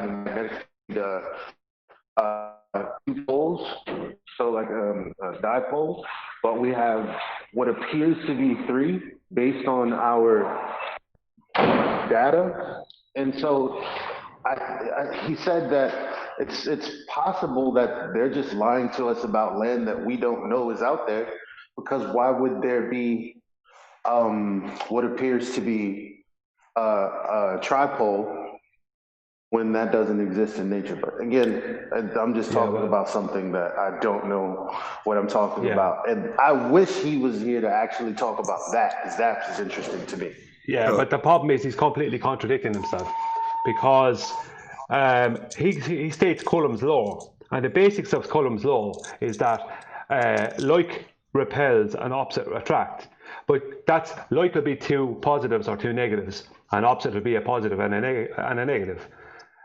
There is no such thing as 3 poles. You have 2 poles. To anything electric or magnetic, there's only 2. There is only 2. I'm not putting it onto you.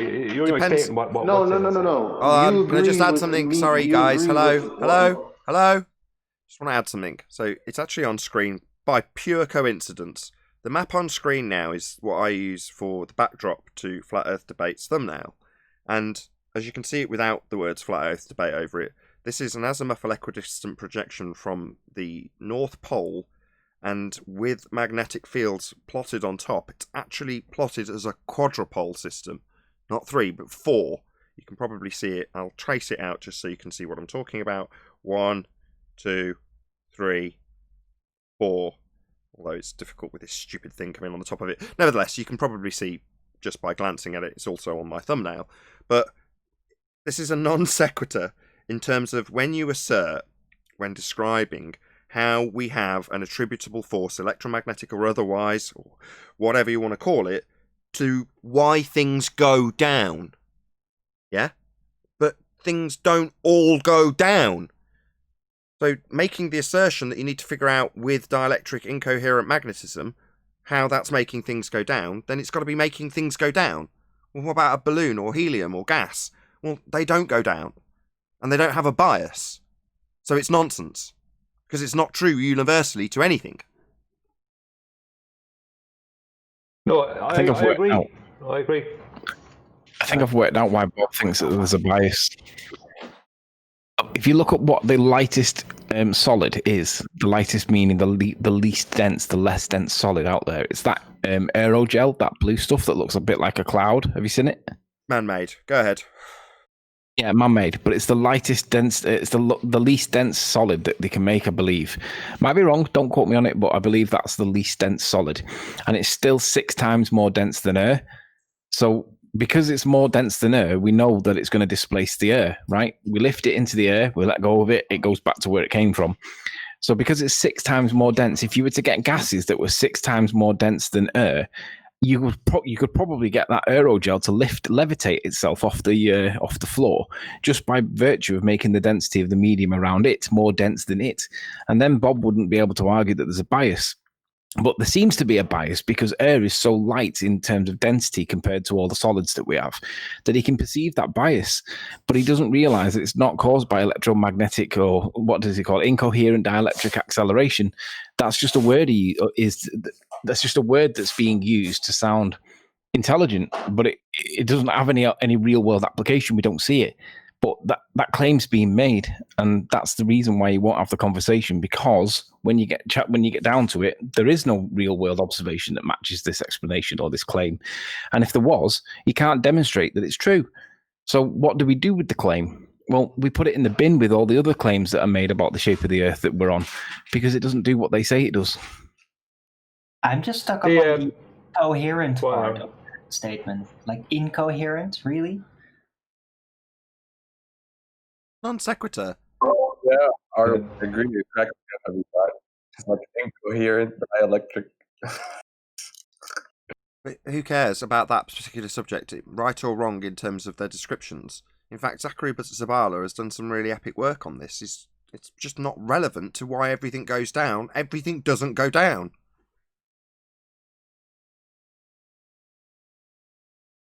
When I hear the term incoherent dielectric acceleration, to me, that's something that would be very sciencey, and it's like saying quantum gravity to someone. It sounds like, wow, what an important, fantastical, complicated matter that I could never understand. You know, it's one of these things when the truth is so much more simpler, and that what they're saying has absolutely no relevance on it. And it's just a case of them not being willing to accept it. So do you think that Anthony's point, if I could state it the way I think I heard it, is that they have a downward bias because in the reality we live in, most things are heavier, denser than the air. Yeah. I mean, it's pretty self-explanatory. He's misidentifying the downward bias. He's misidentifying the downwards bias to be the medium of air that we live in. Most objects are more dense than the medium of air, so you would perceive that most objects fall to the ground because that's where everything's looking for its equilibrium. And you see that with balloons, you see it with smoke. They're rising to find their equilibrium. If there was no need for any equilibrium, there would be just a permanently it would be a homogeneous, non-isotropic medium. But we have a non-homogeneous isotropic medium that tells you that there is something causing it. And what happens when you manipulate the density of the medium? You cause an acceleration or a perceived acceleration. So therefore, that's telling you that the thing that's making everything find that position is mass relative to other mass. That is the cause. They just don't like it. So So you're Well, saying other than this maths, is something. I have an issue with that, but Yes. Yeah, I you're use it with saying- Just one sec. Can you back off your mic a little bit, Sleeping Warrior? You're just much louder than everyone else. Sorry, carry on, Brian.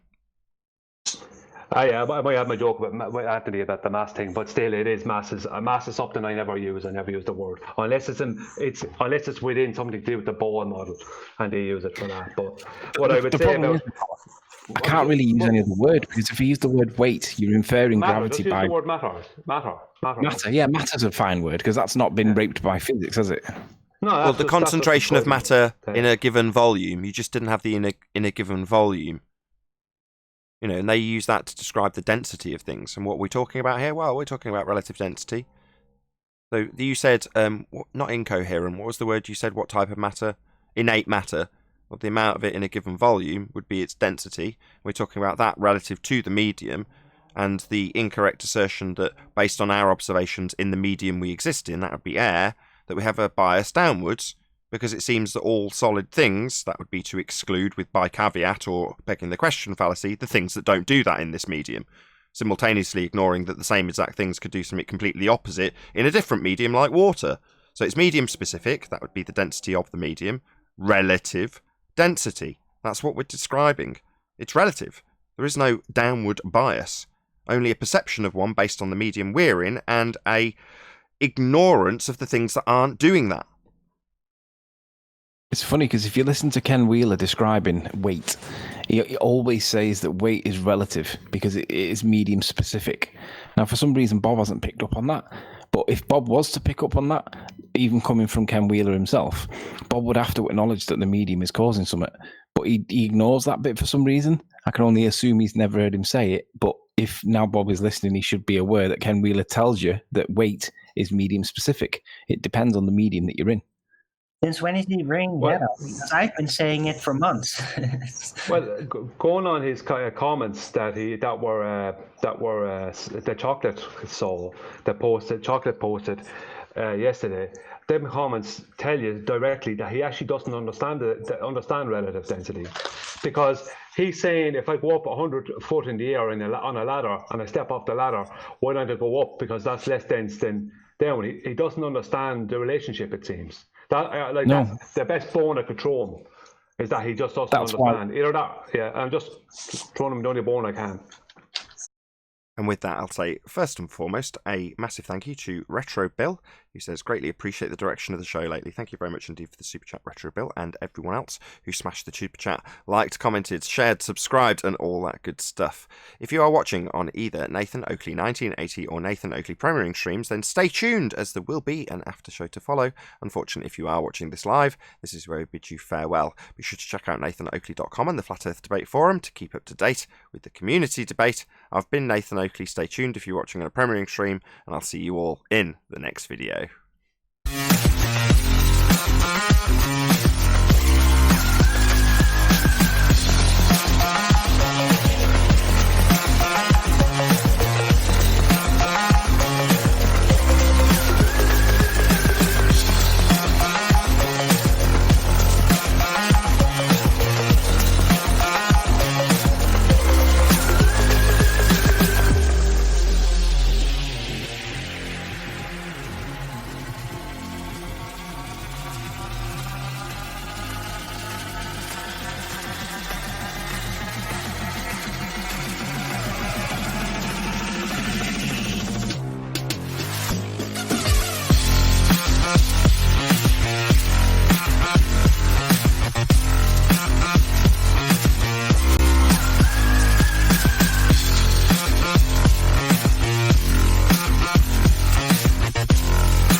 If you have fat man and little and skinny man, we've all got a fat friend and we've all got a skinny friend.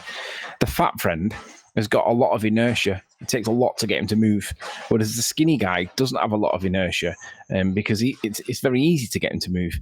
And obviously, relative to each other, skinny guy isn't going to be able to make fat guy move, because skinny guy needs to put a lot of energy in to get fat guy to move, whereas just by virtue of his own mass, the fat guy doesn't need to do anything to repel the attack because he can just, by virtue of his own weight or his own thing, matter, he can just repel that very easily. That's the same thing that's going on with regards to the layers of density all like merging around each other. And the reason why they're all moving is because they can't occupy the same space. So they're having to give way. They're being forced out the way because there's a fat man at the bottom, there's a skinny man at the top. Relative to each other, we call them up and down.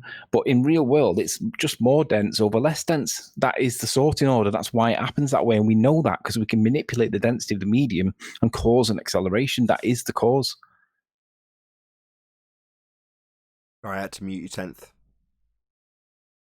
Yeah, you can create convection in your kitchen just by heating the air. When you're cooking, you're creating convection. If you leave cold air come in and you're cooking, you're actually creating convection in your kitchen, where hot air is being displaced by cold air, just because of density. I said that's why they have weight classes in wrestling. Indeed. One more person tells you to put my mask on, I'm going to rip the head off. I mean, these are all... Hello. Hello. Hello, nice to hear you, Nathan. Mr. Palmer, very nice to hear you too. Wow, I made it to the air. Indeed, you did. This is fascinating. You will make it to air in future. Pre-recorded. That's right. For Boxing Day. Thank you. I'll go back on mute for now, but I have a really fascinating observation I'd like to share with you guys. So just let me know when's a good time to hop back in. Now's a good time. Now's a good time?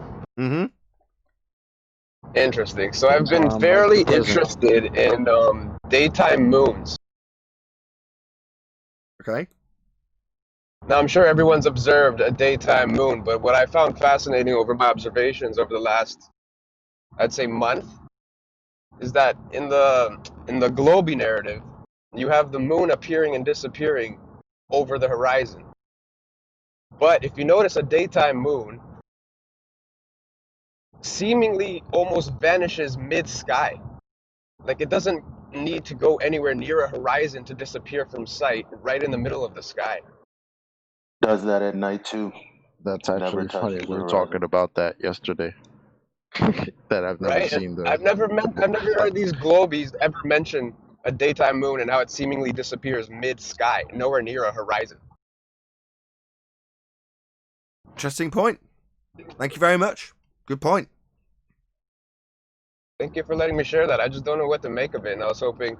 I know Arwin makes very good points about apparent and angular size of suns, so I'm wondering how it relates to the moon and how it just seemingly disappears mid-sky. It kind of just almost vanishes. Well, what's the cause of it? We exactly. don't know. How would we ever find out? Yeah. Because I was mentioning that yesterday. Like, every time I've seen the moon at the horizon, it's always huge, it's always orange, but I never actually see it getting cut by the horizon. You know what I mean? Like, as if it's setting. I've never seen that. It just disappears. Yeah. Amazing, these lights in the sky. Yes, they are. Yeah, the moon, whatever that thing is, man, it's crazy. And it just disappears. I know what you mean, man. Me and Eli were talking about this yesterday. Sometimes you'll see it, it'll be in one spot, and then it almost like it teleports to another spot. Like, What do you it mean? moves. What do you mean? Whatever that thing is, NASA said it's a planet, and they landed on it. Come on, It's a planet. It's a ball of freaking cheese. golf. What are you talking about? Yeah. All that. Wasn't it cheese at one point? Say again, brother. I said, wasn't the moon cheese at one point?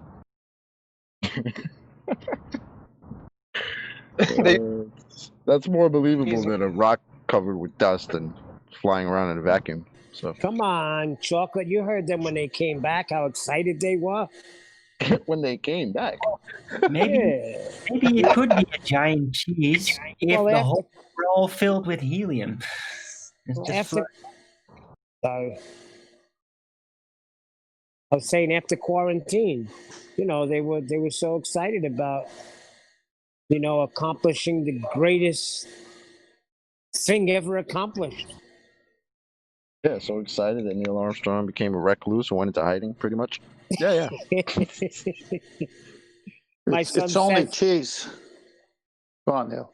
no, you go with your pun. Okay. I said it's only cheese is when they want a good talking point. Oh my God.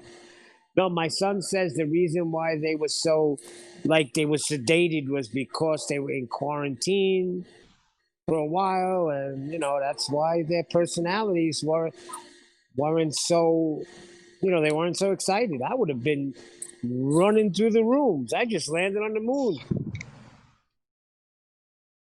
How come he talked about it in the same state years later?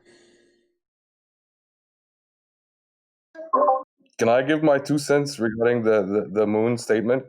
Because I think I know why the moon doesn't set on the horizon like the sun does. Is it a super chat 2 cents or just 2 cents?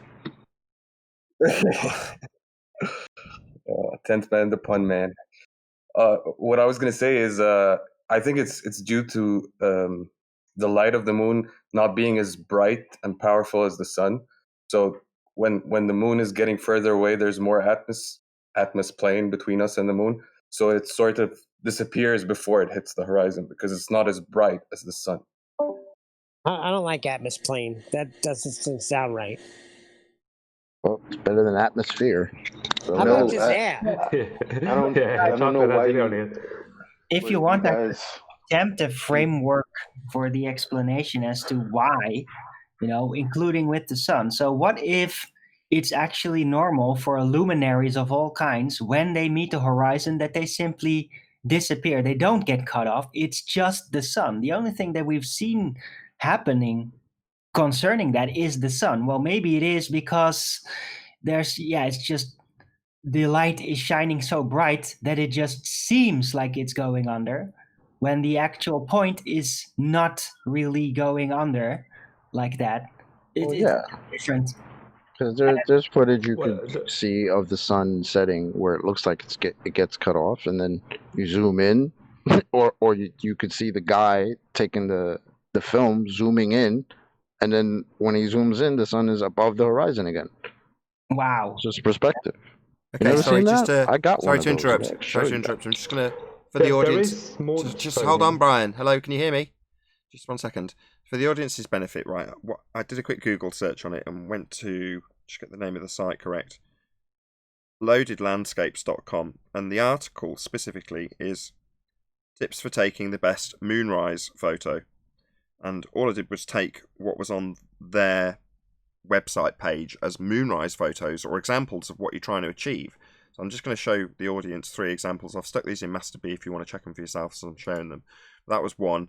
That was the closest one I found to actually being what I would consider a moonrise, so the panoramic one, or approximately 16:9 aspect ratio one, second one.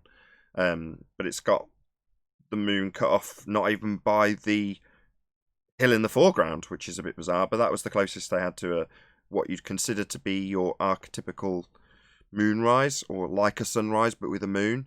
It cut off at the bottom at the horizon, but in this case it's not being cut off by anything other than clouds as far as I could see. And then this one, which is just the moon already well above the, again, you've got a massive amount of mountains behind it, so you'd think they could at least catch it coming above them, right? They're right up in the air.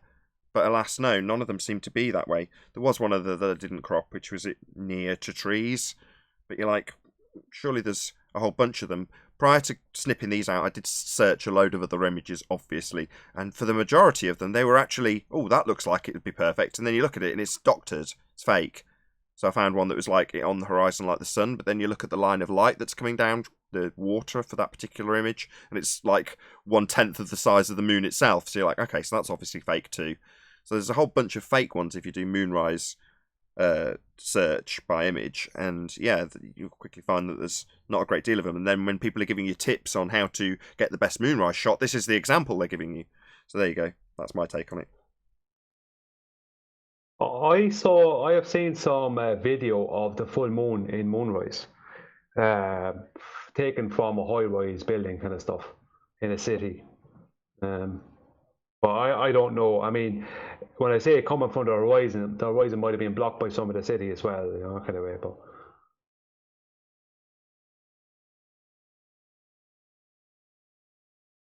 just looking now, I'm doing a video search now, so if I've gone silent and you're wondering why, that's why. well, the real problem is that the moon seems to completely disappear before the new moon turns up. That's the real problem. That's my point. That's the point I would like to emphasize it, because where I am is I'm in Toronto, Canada, so it's Eastern time where I am. So at 1 o'clock, for example, like even a few days ago, at 1 p.m. I have the sun and the moon above my head, almost looking like miles apart. But by 3 p.m., the moon has become almost transparent, invisible. It's just fading. It's literally fading above my head.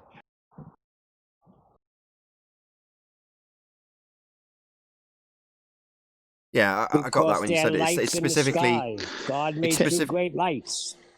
Sorry, it's specifically how the daylight moon sets or goes away, or however you want to term it. Correct.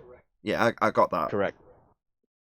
It Can you seemingly videotape that? just vanishes. Can you videotape that one day? That's what I was going to ask you. So that's 10th Man who just spoke, correct? Correct. Yes, I know that you have the P900 and you have the tripod already. I was looking into getting a tripod and setting up my own P900 to do a time lapse, but I'm at work. So the thing is, I don't know where to position it to catch the moon at the time I need it to. If you have that leisure or the time, I would be very interested to see a time lapse video of the moon just literally fading before our eyes, mid sky. I love how you assume 10th Man's like a man of leisure. He's a really, really busy guy. No, that's why I asked if he had some time. What time of the month is that usually happening? I'll see if I could. Think you mean time of the? Finding it fairly. Sorry. Think you mean time of the moon? Oh, you're ruining my joke. Time of the moonth, right? No. I didn't even try the pun there, but Nathan pun for me. Thank you, Nathan. Well, in Latin, moon is month. He waters eagles. Yeah, correct. Hold on. Whoever said moon is month, that's correct. You didn't know that? Oh, God. That was me, Mr. Palmer. Yeah, exactly. You're correct. So you should have 13, right? Should have 13. Sorry about that. In my language, Luna is literally month, which is moon. So what moon is it? Is pretty much what we're asking. Yeah, but we've only got 12 in calendars. Right. No, I just mean when you say what month is it in our language, you're literally asking what moon is it. Yeah, like the word month. I'm completely agreeing with you. What I'm saying is, that's those cycles have been hijacked. Yes. They've been altered. They've been skewed into what we have now as the Gregorian calendar. Well, that's not in any way tied to. It's not even loosely tied to the motions of the moon. But that is even where the word is derived from. What month? Well, what month? That's what it is. You're right. Yep. Well, you'd have to differentiate between a lunar calendar and a solar calendar, which the Gregorian is solar. Indeed. A real month is 28 days. There should be 13 months. Yeah, exactly, and the full moon is on the same day each month. Yep. It's a perfect cycle to keep track of where you are, but we've been divorced from it for some reason. I don't know the reasoning behind it. Control, probably, like everything else. Like you said, we've been divorced from it. It seems like everything natural and like everything we observe, they kind of try to fudge somehow, you know? Yeah. Normally, whenever I've stopped looking into it now, I'm not saying I've lost interest, but it's like you always come to the end of the road and go, all right, so it's to exercise control then. It's always the same reason. What's in it for them telling you the Earth's flat? Or not flat, or lying about it? Well, control. That's what it always boils down to. You mean why would they lie? Yeah. Why would they lie? In almost all respects. Why would they lie? I mean, why would they lie? Well, there's the exceptions of Jupiter's delight in some instances. Now, they might just be my interpretation of someone who doesn't realise that they're actually revealing the truth in plain sight, subtly. They might just be completely blissfully unaware of it, and me reading too much into it. But other than Jupiter's delight, yeah, it's all about control. That's what it's always ever been about. So Well, back to the the Toronto clue guy in the here. Gregorian Are you calendar saying is that when you're the naming of the looking months. at the moon and the sun in the same time, it's directly above your head or almost, that the moon actually disappears almost, say, below it hits 50 degrees?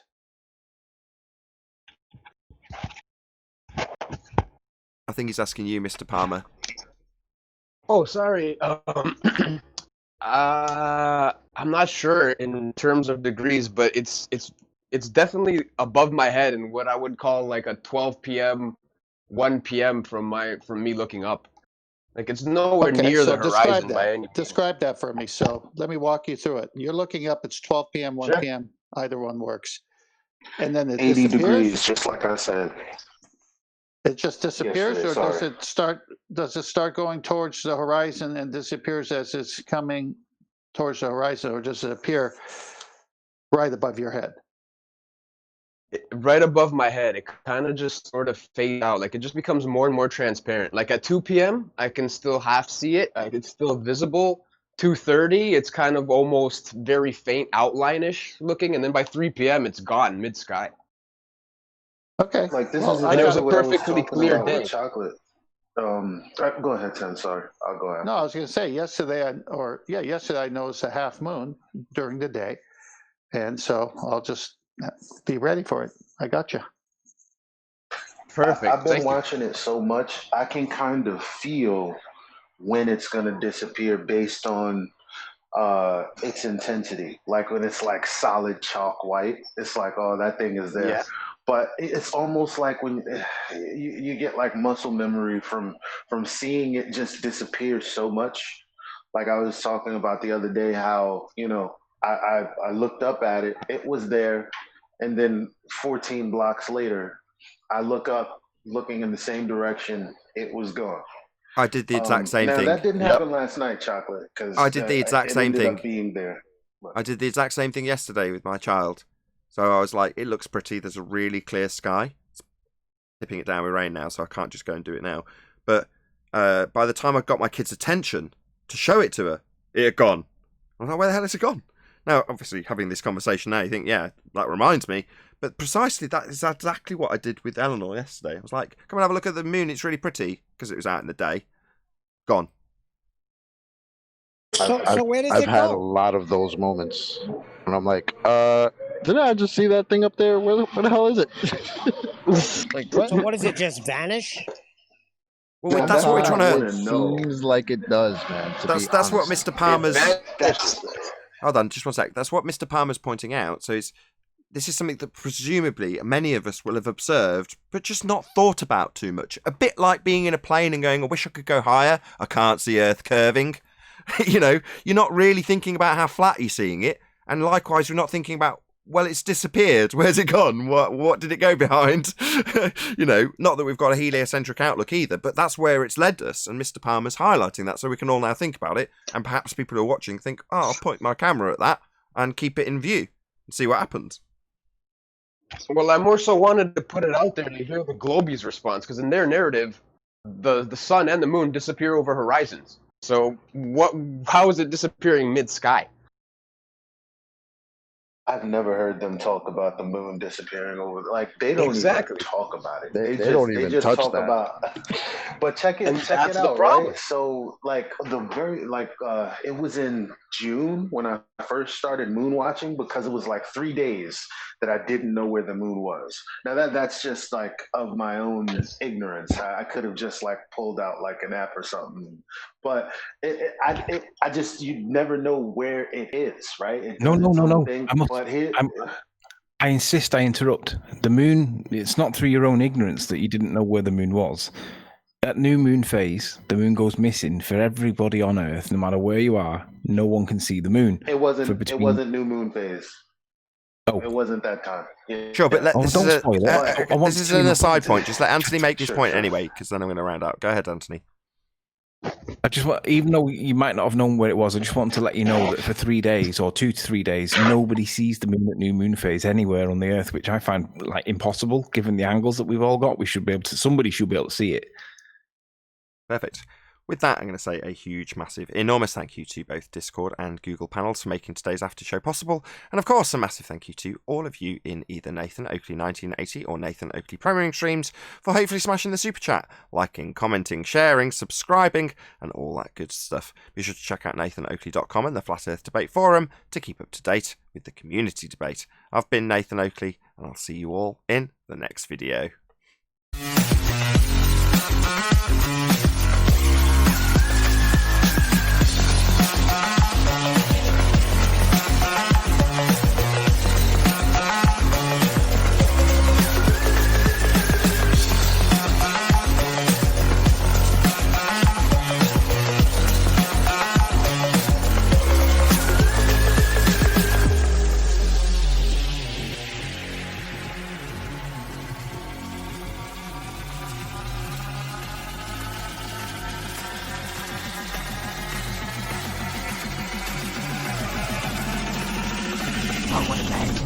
What a lovely day!